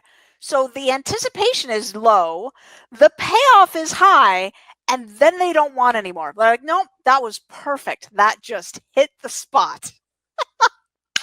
I'm just dying because my brain has never done that for me. Like I'm always like the hot pursuit but never get satisfied girl. So anyway, but to the person who said I can never find the food to satisfy it, here's the good news. Just 2 or 3 weeks steady on the bright line eating food plan heals so much of that. If you just really surrender yourself to the brain healing process, that goes away. So you're going to need to be engaged and distracted and supported during those 2 or 3 weeks so you can actually stick with the plan impeccably, and then your brain will heal so much that it'll blow your mind. You won't have that that outsized anticipation need and then the minuscule payoff reward thing that goes away. That heals really fast. So that's actually not a psychology thing, it's a neuroscience thing. But what you need to sort of get through to the point where that kicks in for you is you need a lot of support just to get through those 2 or 3 weeks, and you need a plan that is actually scientifically grounded in actually delivering the healing that you need, right? You know, Susan, there's also an interesting parts perspective on that, which is when the addiction is still strong, like you're talking about, typically we need external support because our managers, our internal managers, aren't actually strong enough to control those desires. So it's kind of what the recovery model is, right? So we get a sponsor, we get a buddy, and there's a huge amount of that kind of structuring within bright line eating because right. you don't have the internal manager, so you need the external structure to support you. That's right. That's right. And that's where the boot camp comes in with the online support community, the coaching calls, the Brightline buddy list, the mastermind group structure where we help you form these accountability structures. And Everett, talk to the people who are introverts and who are saying, oh, I don't want a program that tells me about all that. What are they thinking right now? What part are they coming from right now? Well, that's the isolator. Yeah. right? There's a part of you that has decided to keep you safe. It needs to keep you away from people, probably because you were hurt by people in the past. And even though it's maybe keeping you safe emotionally from feeling judged or feeling a lot of different things, what it does is it also keeps you disconnected from the support that you might actually need in Yeah. order to control the indulger. And So and here's the thing is introversion, healthy introversion is not isolation. Speak to that for a second, Everett. How can someone know the difference?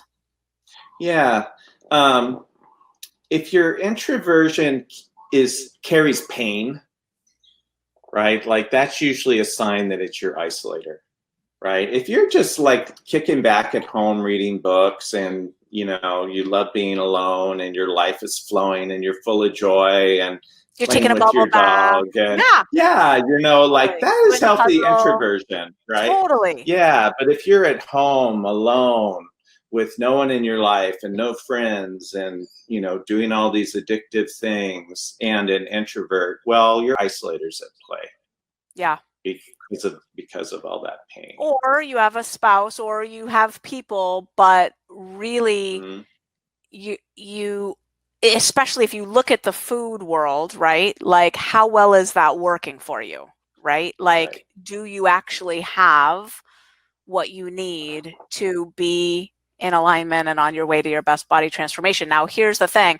I make no bones about the fact that I am an extreme extrovert, but Everett, where are you on the introversion extroversion scale? I'm an ambivert. I actually tend a little bit more towards introversion, I find, especially if I'm working with a lot of people, right? Because that exhausts you and you need more time alone.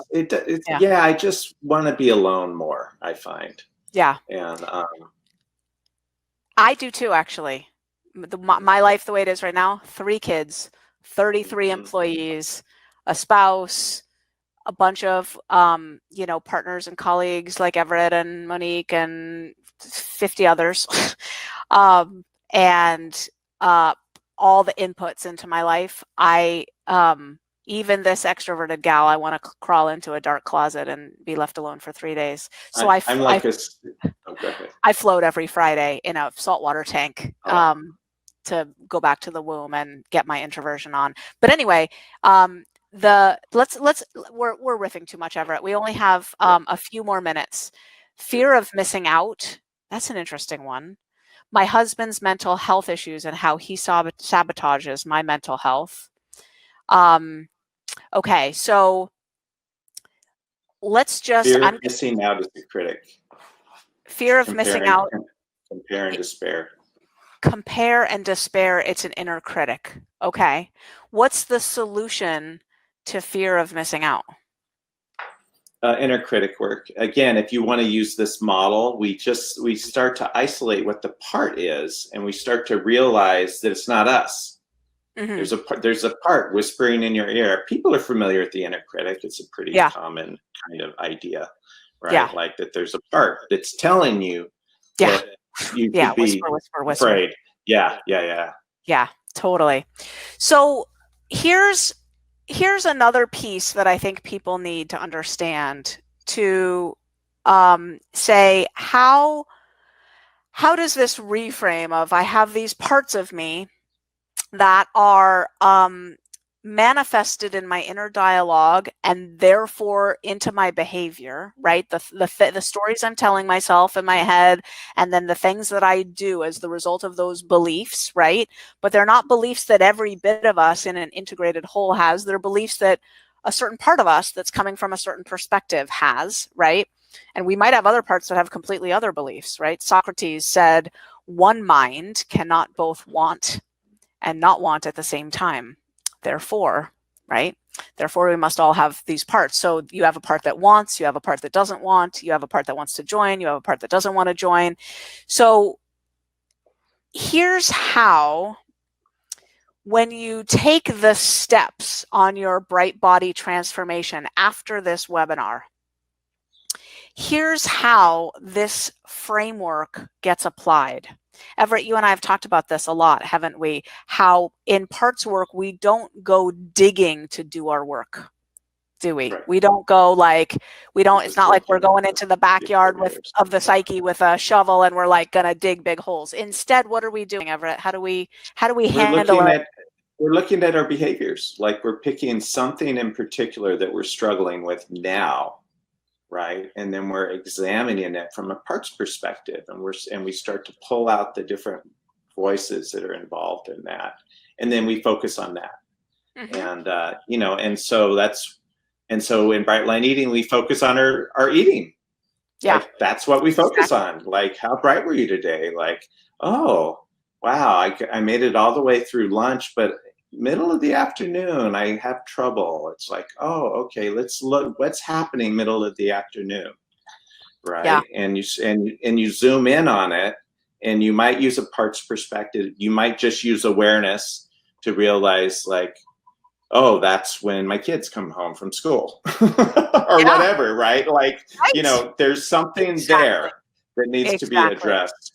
Exactly. So essentially, if any of you read my book, and it's published in a bajillion languages now, and it's, blah, blah, blah, New York Times bestseller, the first book, Bright Line Eating, The Science of Living Happy, Thin, and Free, New York Times bestseller, yay, yay, yay. If any of you read this book, this was written before Everett and I had done our deepest work together. And so in this book, I talk about the badly behaving brain giving rise to something called the saboteur, which is this like fear-based sort of ghost in the machine. It's like this horrible thing that's like gonna sabotage you in your Bright Line Eating journey. And the idea is, look, that's just an unhelpful narrative that's created by this dopamine downregulation and this leptin resistance. Don't listen to it. Throw up a barrier. What Everett and I are saying is, yes, and, right? It's actually not probably a scary monster or a fencing on guard, right? A saboteur come to like disarm you in your Bright Line Eating journey. It's probably something more like, it could be anything, right? A grandma offering you a plate of cookies saying, honey, you've had such a hard day. You really deserve this. It's too hard out there. Would you just sit on the couch and eat some cookies? Because it's just been horrible. Or it could be any number of parts of you that have their story that they're trying to help you with. They're trying to help you by presenting this story. And if you just use the tool of curiosity, don't shame, get curious. That's what Everett always says. Say it for us, Everett. It's so brilliant. Yeah, don't shame, get curious, right? Because if you're shaming, that means all these parts are active and you're like lost in the trance of it. And if you get curious, and just even that list of parts that I listed off, if you got curious about what was happening with your program around your rebel, around your indulger, around your caretaking, probably every single issue that you're having with Bright Line Eating could be explained in terms of those parts, and it would give you something specific to focus on. That's right. Yeah. That's right. And so the way we do it, the way we meet those obstacles is by having a plan that solves the obstacle. Thank you so much, Everett, for joining me. I love you so much. Yeah. The inner consequences of not having a plan, we've talked about that a fair bit here. The pain of not being on a bright body transformation trajectory. And, body dysmorphia, body size issues, body, having a body that's not a genetically healthy, sort of right for you size is only one of those issues. One of the biggest challenges psychologically is that we watch ourselves abuse ourselves with food. We watch ourselves not treat ourselves the way we want to in terms of being in alignment with our integrity. Now, there's a whole branch of psychology called self-perception theory. There's a whole branch of research called self-perception theory, first founded or discovered or coined, I guess the term was coined by Daryl Bem in, I believe, the 1970s from Cornell University in a seminal set of articles. But basically, when you watch yourself act out of alignment with your own best interest, you need to create a story about who you really are over time that is in alignment with what you keep watching yourself do to yourself. So you begin to have low self-esteem from watching yourself eat the way you're eating.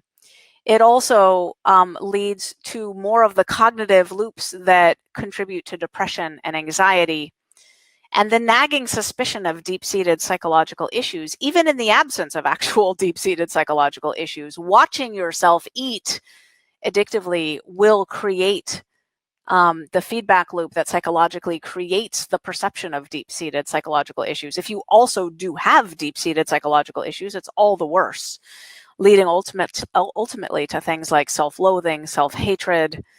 Not everybody experiences that end of the continuum, but most people who are eating out of alignment with their health and their values experience some degree of like, I'm just not doing right by myself, right?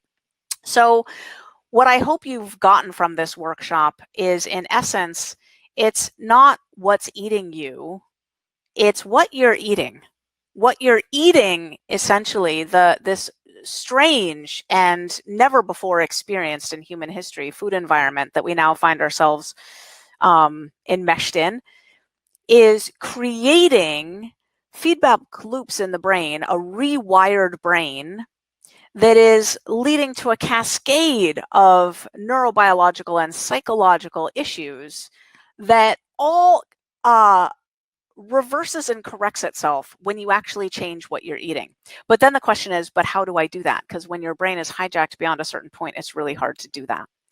So the solution is to take control of the brain to get it to work in your favor. You establish bright lines. What is a bright line? It's a clear, unambiguous boundary that you just don't cross. Like if you're going to quit smoking and just quit cold turkey, that's a bright line. You're throwing up a bright line for nicotine. If you're going to quit drinking cold turkey, just no drinking anymore, that's a bright line.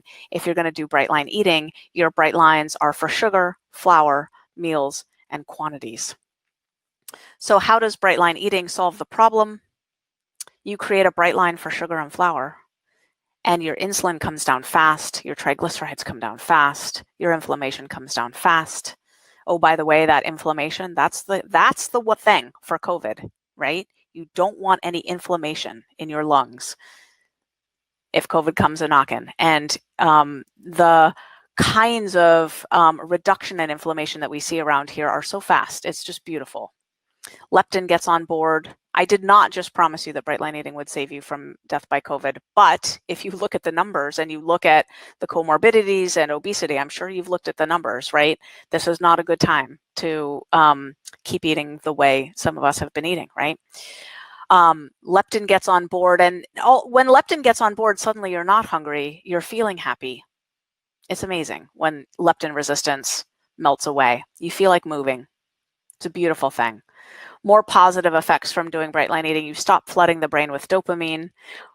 So those dopamine receptors heal, they replenish, they do, which is fabulous. Cravings subside. And it takes a whole system to allow this to work, right? You need to incorporate a comprehensive system to take the load off of willpower and allow the brain to heal so that you can get into a positive feedback loop instead of a negative feedback loop that spirals you down. So you start off with a system of bright lines for sugar and flour. You learn specific tools for planning and preparing. Preparation is key in terms of food prep and so forth. There are certain systems that are most helpful for that. You layer in some healthy habits that help things like circadian rhythm. You get a lot of support. You have an emergency action plan so that you know exactly what you're going to do if you feel like eating off plan. If one of those parts of you starts to say, this is too hard, I need my chocolate and my bread, right? You actually have something else concrete to do instead that you've pre-committed to.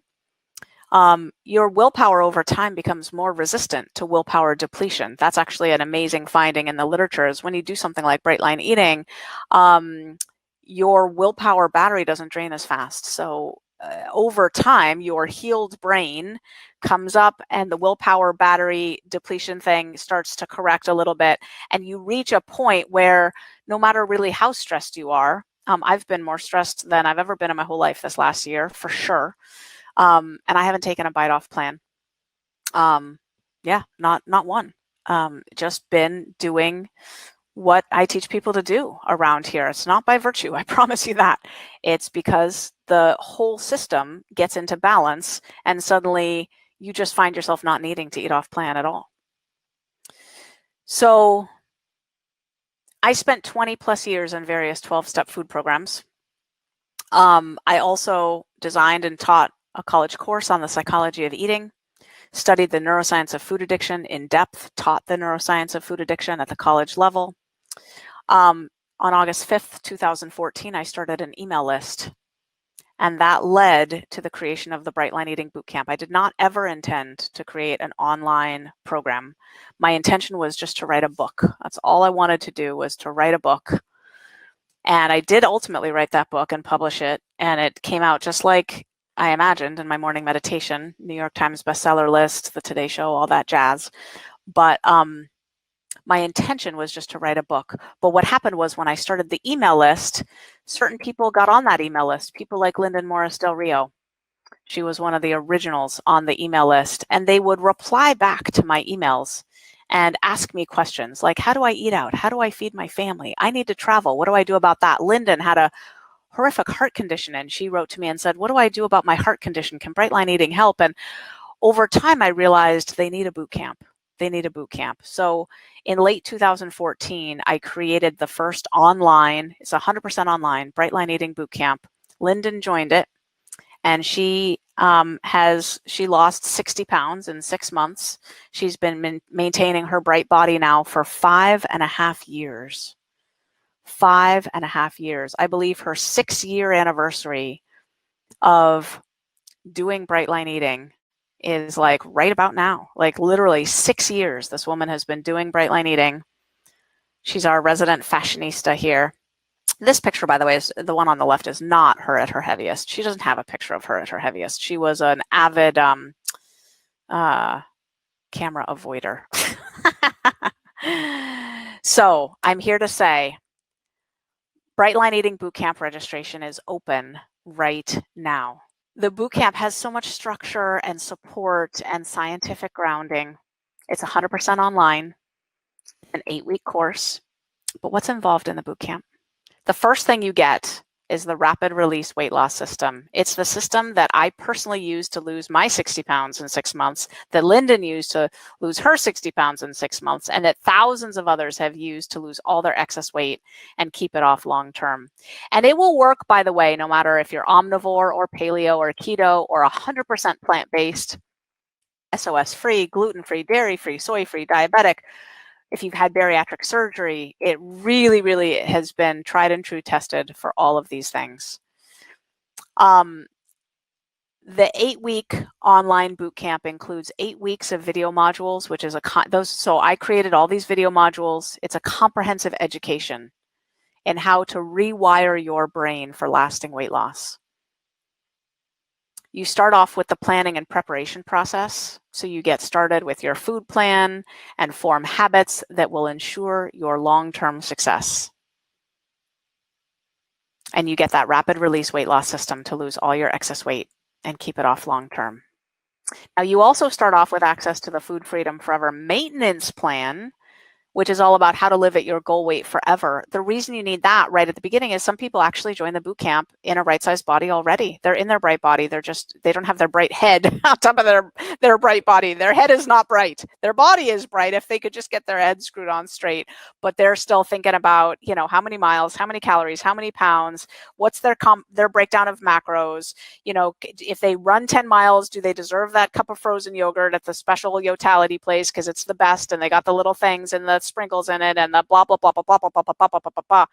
So sometimes someone could be a 10 on the susceptibility scale, but actually be in a right-sized body or pretty close. Those folks sign up for the bootcamp as well. You get the Mastering Mindset module, which is all about what we were talking about the obstacle so your inner gremlins don't sabotage your process, right? Your progress.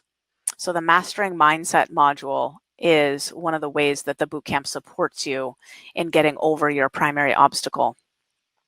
And the Simply Resume system is another way. So if you have an obstacle that around like, I just won't be able to stick with it, the Simply Resume system is so you can get back on track if you cross the bright lines, or so you can learn the framework in advance to inoculate you against going off track at all.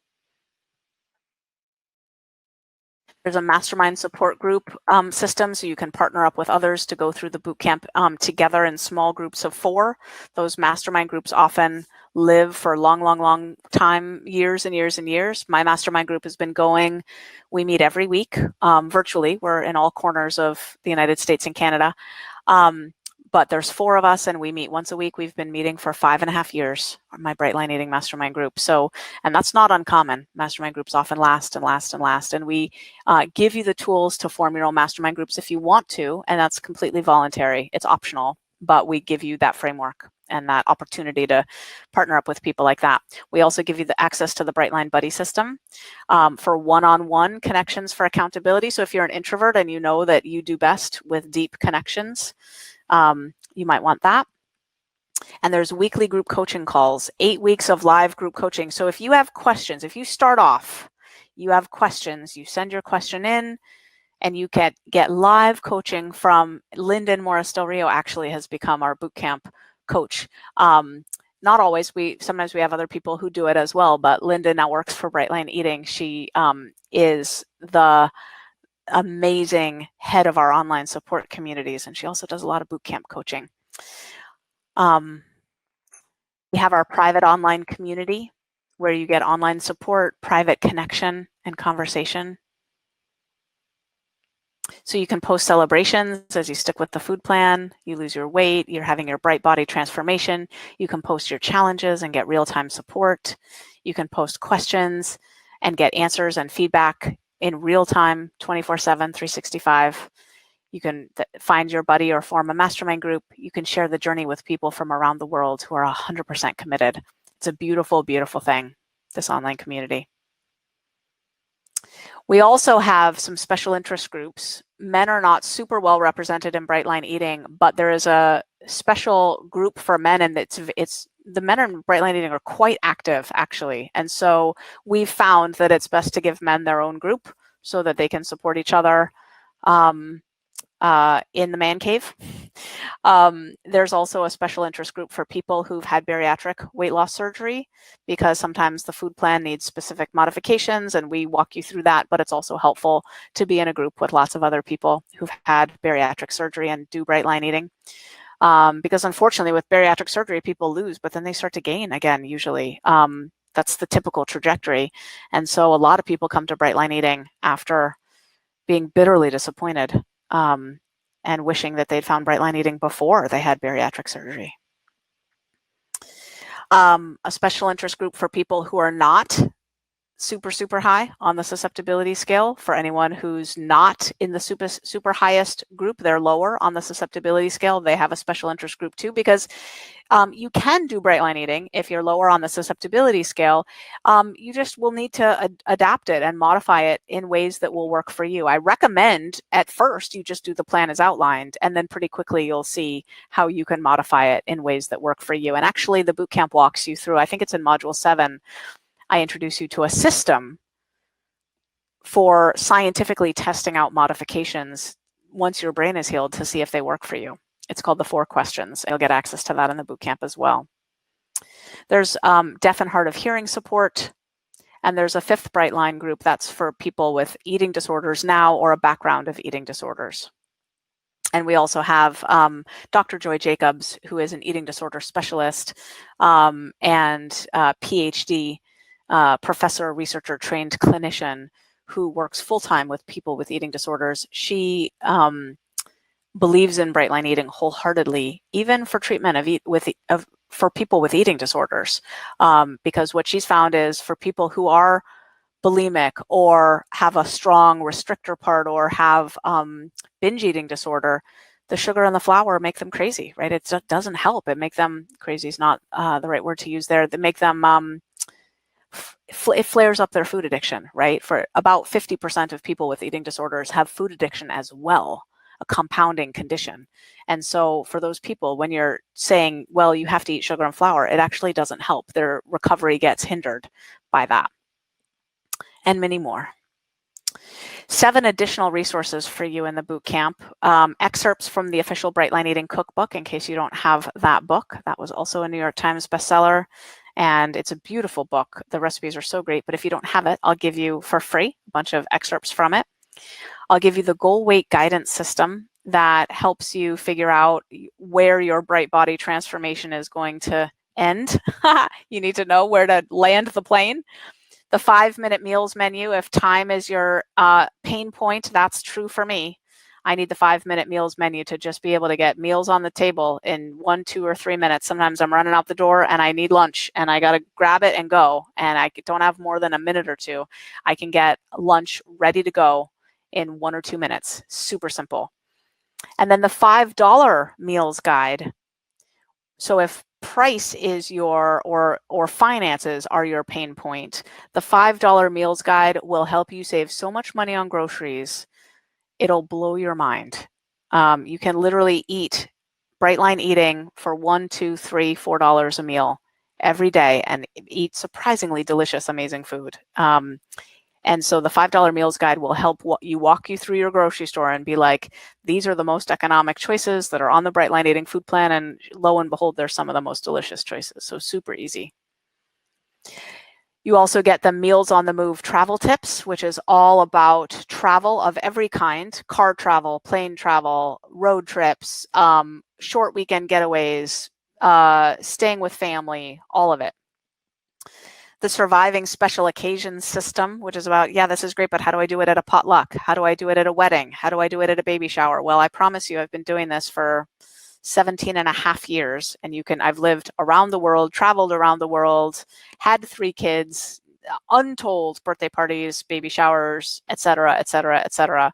And it is possible to do it under every circumstance. So the Surviving Special Occasions system walks you through that. And then the Effortless Eating Out system. So you can learn how to eat out in every kind of restaurant. I eat out frequently. I eat out anytime I want to. I eat out in delicious restaurants. I love Japanese food, Chinese food, Thai food, Indian food, Ethiopian food, Middle Eastern food, Mediterranean food. I can eat in a steakhouse. I can eat in a fast food restaurant. I don't prefer that, but I can get a Bright Line meal there. I can eat at an airport at 4 a.m. I can get a Bright meal anywhere. And I teach you how to get a Bright meal anywhere with the Effortless Eating Out system, including, oh, by the way, when I have a fancy occasion, like, or a big celebration, I go out to dinner. That's what I do. I go out to dinner. You don't have to not go out to dinner because you have an amazing occasion. You can totally go out to dinner and have more fun than you used to, because you're not sitting there. Well, I used to sit there and think, are they going to eat that last piece of bread? Will they judge me if I eat that last piece of bread? It looks really good. Nobody else is looking at the bread. Why am I the only one looking at the bread? Right? So it's much nicer to be sitting at dinner and not thinking that. So anyway, let's talk about the investment. So you can go through these materials with a private Bright Line Eating coach one-on-one if you want. I'm not here to strongly encourage that. What I've found is that it's actually not as good, because the support structures that you get in the boot camp, doing it with a cohort of people, are so valuable and so really instrumental in your success that it's not to your best interest to hire a private Bright Line Eating coach one-on-one. But if you, for some reason, really feel like that is the way you need to go through this material, you can go to support.brightlineeating.com, support the website, the support center, support.brightlineeating.com, and reach out to my support team and tell them that you want to hire a private coach for $7,000 to go through the bootcamp materials. But you'd be better off not doing that. You actually would. You could sign up for the boot camp a la 2015 or 2016 when it was $997, or you can sign up for the boot camp today and it's $497. And there is a 3-payment option, but $497 in one payment is the most economical thing. Now, if you're a current Bright Lifer or a returning boot camper, like you're already in our fold and you've done the boot camp before, we never make anyone invest at the highest level again. You've already done that, right? So you're in our system. Just log into your course hub, log into your course, and then if you want to register for the boot camp again, do it from inside there, right? Because then you get a returning boot camper discount, you get a Bright Lifer discount, etc., right? But this is for people who are new to Brightline eating.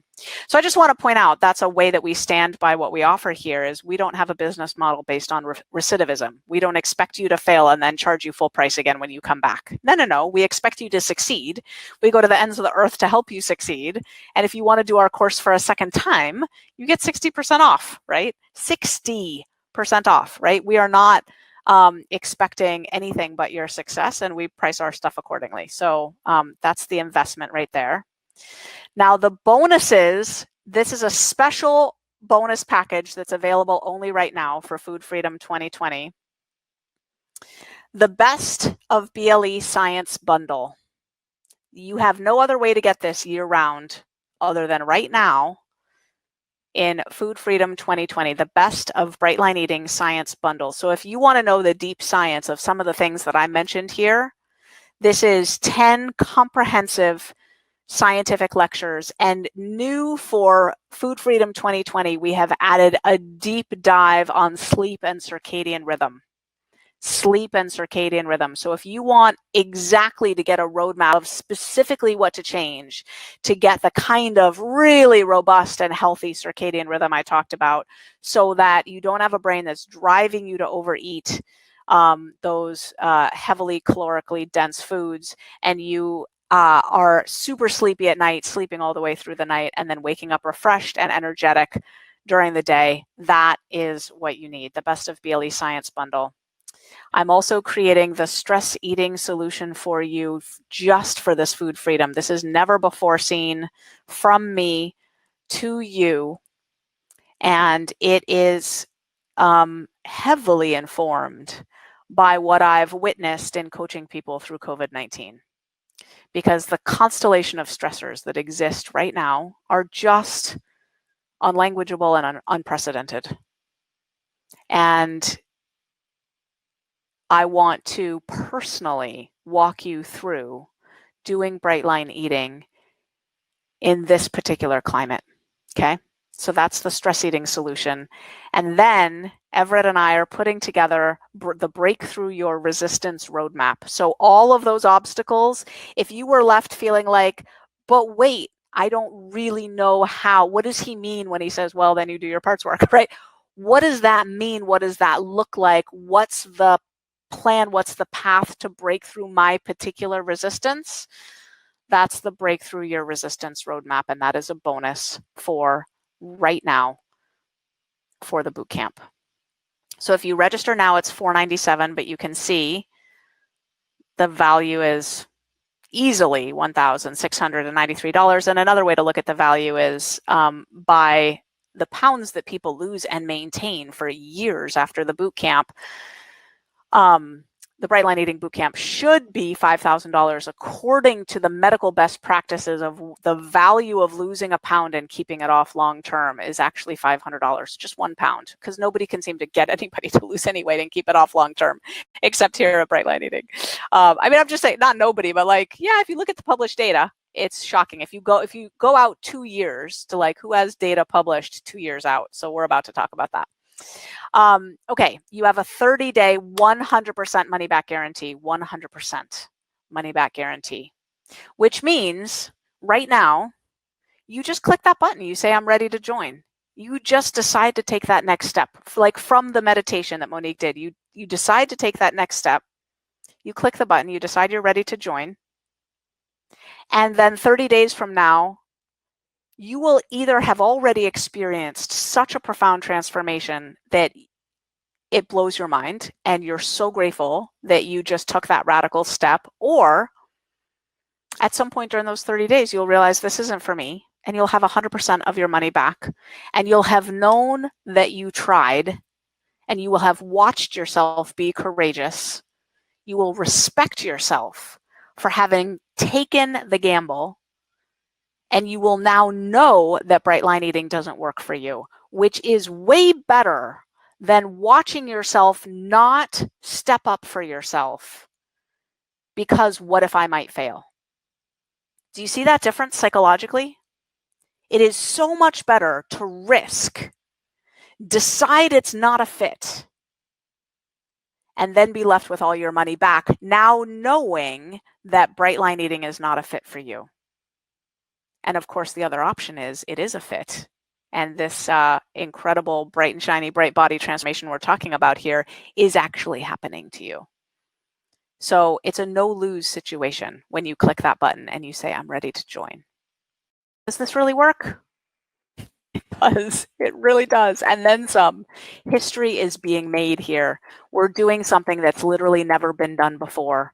Because the shocking truth is, almost no one knows this, there is not a single scientific peer-reviewed paper that has been published in any journal that shows any weight loss program taking any cohort of people and helping them to get down to goal weight into their bright body, let alone stay there. But bright line eating, any moment, I mean, we could just amass the people right now. Here's what we have done over the last 6 years. It is shocking. We are making history. It is the dawn of a new day in the world of the obesity pandemic. It is the dawn of a new day. In 2018, a study in the Journal of Nutrition and Weight Loss, evaluation of a commercial telehealth weight loss and management program. The objective of this study assesses the effectiveness of the Bright Line Eating Bootcamp, an 8-week telehealth weight management program. Telehealth means online. They looked at the data. Here's another one. So what we found there is people lose a lot of weight. So much weight, it's like 3 to 17 times more weight than any published results from any commercial online weight loss program. 3 to 17 times more weight in a comparable period of time. I'm going to say that again. Not 3 to 17% more weight. 3 times more weight up to 17 times more weight in 8 weeks than any published study of any online commercial weight loss program anywhere. 3 to 17 times. And do they keep it off? They do. So these figures here, this was presented at Obesity Week in Nashville 2 years ago. These are 2-year data out. What you see is BMI change. Look at this. Weight loss, percent weight loss. 2 months, right down here. See the so bottom right, you're looking at the bottom right, blue bars and black bars. 5% weight loss, 2 months, 6 months, 12 months, 18 months, 24 months. That's weight loss maintenance. That's the percent of people who are continually maintaining their weight up to 24 months. Look at that. It's almost everybody. It's almost everybody is maintaining their weight loss. Now, this graph above that, the blue bars on the top right, decrease in body weight and BMI change, what those show is some weight regain from 12 months to 18 months and then even more from 18 months to 24 months. We analyzed those data more precisely and found that that effect is entirely being carried by people who don't join Bright Lifers at the end of the boot camp. So people who leave, basically, people who leave the mothership, say, I'm done, I don't need to do this anymore. Well, those people regain some weight, but they don't actually regain their boot camp weight, any of it, not a pound of it. On average, as a matter of fact, they keep losing weight after the boot camp. They don't even regain all that weight, the weight that they lost after the boot camp ended. Unheard of. Unheard of. Here's another thing that's unheard of. We have the same, these bars are not statistically different in height. I'm going to say that again. These bars are not statistically different in height. They're all the same height by the stats, which means that no matter your age, you have the same chance of losing weight in Bright Line Eating. That has to do with the fact that we have you not eat sugar and flour anymore, and how that eliminates the wildcard variable of estrogen, both for women and for men. Estrogen in older age declines, and that's an issue if you're making your body process refined, crappy food like sugar and flour, because estrogen unlocks insulin receptivity and makes your insulin work better. So if you don't have that and you're eating a lot of sugar and flour, you're not going to do as well. But if you stop eating sugar and flour, you lose weight just like a younger person. Okay. By dietary preference, it doesn't matter. You're going to lose the weight the same. Hunger and cravings go down over the course of the boot camp, not up. We don't make you hungry. We don't make it, your cravings resolve, your hunger resolves. Confidence in reaching and maintaining your goals, sky high, 57%, extremely confident, and 33% somewhat confident, meaning by the end of the boot camp, almost everybody is so confident that they're going to reach their goals, either somewhat or very. Peace and serenity with food goes up. For almost nobody, it goes down. 8.6% does it go down, or 14.4% it stays the same. But think about that for a second. Just think about the radical nature of that. That for 77% of people who've been doing this for 8 weeks, they say their peace and serenity with food has increased. And I'm having them not eat sugar, not eat flour, stop grazing, stop snacking, stop drinking alcohol, and weigh and measure their food. And their peace and serenity with food has increased. It solves the problem. Hunger goes away, cravings go away, peace and serenity with food increases. So you're thinking, that sounds like a lot. Will I be able to do it? You can, you will, because it gets easier. Because your insulin levels will come down. Your dopamine receptors will replenish. Your willpower muscle will strengthen. Your habits will become automatic. You will literally rewire your brain for food freedom.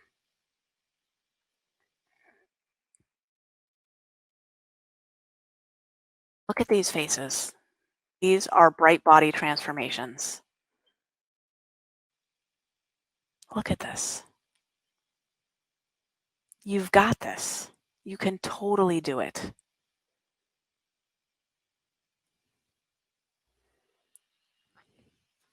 You've got this. I will take a couple of questions. Bill says, what is the time commitment? Great question, Bill. Those weekly modules. So here's the thing. You can dive in and practically make this your life if you wanted to. There's so much available to you. And there are people who do that. But the bootcamp is designed so that you can get incredible value out of just little, morsels of time that you spend on it. At the beginning, Bill, like the first week, I think you're going to need probably, I'm going to say 3 or 4 hours over the course of the first week to really get through the planning and preparation process. 3 or 4 hours over the course of the first week to get set up to start. You need to start in the first week. Then module 1 gets released. From then on, those modules are designed in bite-sized video chunks. You might get, let's say, 15 videos, but they're like 3 to 10 minutes each. So you could watch one over breakfast, one over lunch. They work on your phone. So you could, have them playing on audio only as you're driving into work. So I would say an hour and a half a week to be up on those modules. And then there's these other bonuses, right, that you can partake of or not as you need them. It's perfectly realistic to sort of cherry pick the things that you need at that moment. But the hour and a half a week to watch the modules and the few hours to get started with the planning and preparation process are kind of non-negotiable to succeed. You're going to want to maybe spend a little bit of time in the community as well, but really 10 minutes a day would do it. I would recommend 10 minutes a day in the community. It would really help. And you might want to get some sort of buddy for support. That might literally just be texting your food to somebody. It's another couple minutes. I do recommend a mastermind group. That would be an additional weekly commitment, but that's on you. Kelly says, what was the third obstacle? The environment, the badly behaving brain, and your resistance. The third obstacle, Kelly, was your resistance, whatever it may be. Stella says, does this work for hypoglycemic individuals? Yes, it can, Stella, for sure. And in particular, what this does is it corrects, in my experience, this again is not a promise, it's a prediction based on what I've seen in the boot camp. It corrects about 80 to 90% of hypoglycemic situations. Because some individuals are more predisposed toward hypoglycemia if they're eating not the way we eat in bright line eating. But yes, we can totally support you with hypoglycemia. Roxanne says, I'm scared that nobody will be my buddy or join me in a mastermind group. Of course you're scared about that, Roxanne. Of course. That's the core belongingness wound. I have that too. I was like a severely rejected kid in school and I just did not have friends. So I have that same fear. And sweetheart, what you're going to find is that our community is set up by the island of misfit toys, right? Like it's all the people who have that core belonging wound, and we go so to the ends of the earth to make sure that that you're welcomed, that you're loved, that you're invited, that you're included. So my recommendation, Roxanne, is post it. I know this is radical. I know it's scary. Post that fear in your support community the moment you get there, your online support community. Watch the love flow in and watch that fear dissolve. Carla says, when does the boot camp start? Monday. The boot camp starts Monday.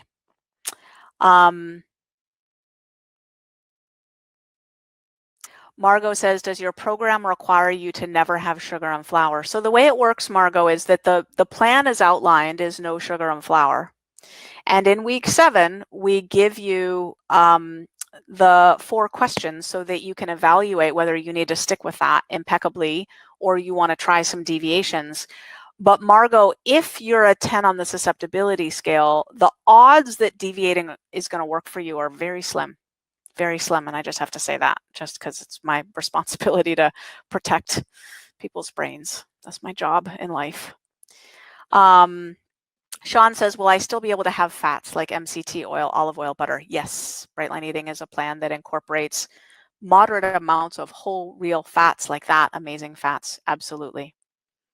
What happens after 8 weeks? Pascali says, the boot camp will we be self-reliant?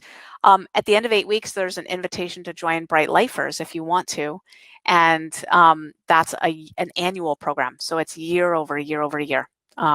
And we have thousands of Bright Lifers, people happily living forever in their bright body transformations. Rissa says, if I have failed in the past, will it be easier this time? Rissa, did you fail at Bright Line Eating or did you fail at something else? If you failed at something else, like a bajillion other things, the average person who does the boot camp has failed at least 16 other things in the past. That's average. So yes, if you failed at other things in the past, it will be way easier now because you're doing Bright Line Eating. If you failed at Bright Line Eating in the past, then my answer is, well, my dear, what's different this time? How are you showing up differently? How are you going to do different this time? I can't answer that. You can.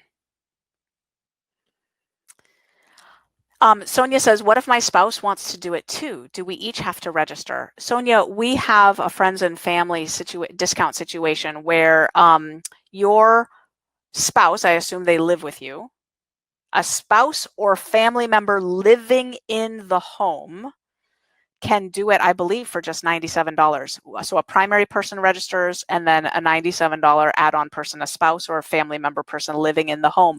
Your spouse should get the link to register from support. So you need to go to the support website, Sonia, support.brightlineeating.com, support.brightlineeating.com. Kirsten says, what is the lifer designation post-boot camp? That's people who've joined Bright Lifers. Wolfgang says, how does it work for vegans? Oh, it's so easy for vegans. I'm vegan at the moment myself. There's a protein table because in Bright Line Eating, the food plan is broken down by categories and quantities of food. Now, I understand by categories, I get it, that spinach has more protein calorie for calorie than steak. I get that. But in Bright Line Eating, we break down our food into categories and quantities of food, and there's strong psychological reasons why that's wise. Don't get me started. I could talk for an hour on that. But in the protein table, we actually have entirely separate tables. Like, here's the table to look at if you want to see all the meat and dairy options. Here's the table to look at if you want to see only the plant-based options. So you just look at the plant-based table and you just choose off that. I mean, it's trivially easy. It's sort of like, well, instead of 3 ounces of cheese, I'm assuming you are male identified just by your name. If you are male identified, then the male portions would be, instead of 3 ounces of cheese, you'd have 3 ounces of mixed nuts, or hemp seed hearts, or instead of 8 ounces of cow's milk, you'd have 8 ounces of soy milk, or hemp milk, or oat milk, or you get the idea. It's like plug and play. It's super easy. Terry says, are your support groups on Facebook or your own website? At the moment, they are on Facebook. We are working like the dickens to get out of Facebook. I tell you, at the moment, they are on Facebook. Look for that to change in 2021. Fingers crossed. Edith says, do we get to eat some carbs besides the veggies and fruits? Okay, Edith, I'm not going to, because I have so few minutes, I'm not going to go on my rant about how I hate the word carbs, mainly because it obfuscates the real distinction between like fruits and vegetables and like, bagels and donuts and pasta. Okay, yes. And at first, there will be a grain serving, a grain or starch serving at breakfast. So you could have like oatmeal, for example, at breakfast, or potatoes with your eggs if you like to eat like that. And later, as you transition to maintenance, you will get some starch or grain, sweet potato, rice, whatever, at lunch and dinner probably as well. I'm eating some sort of starch or grain at all 3 meals right now.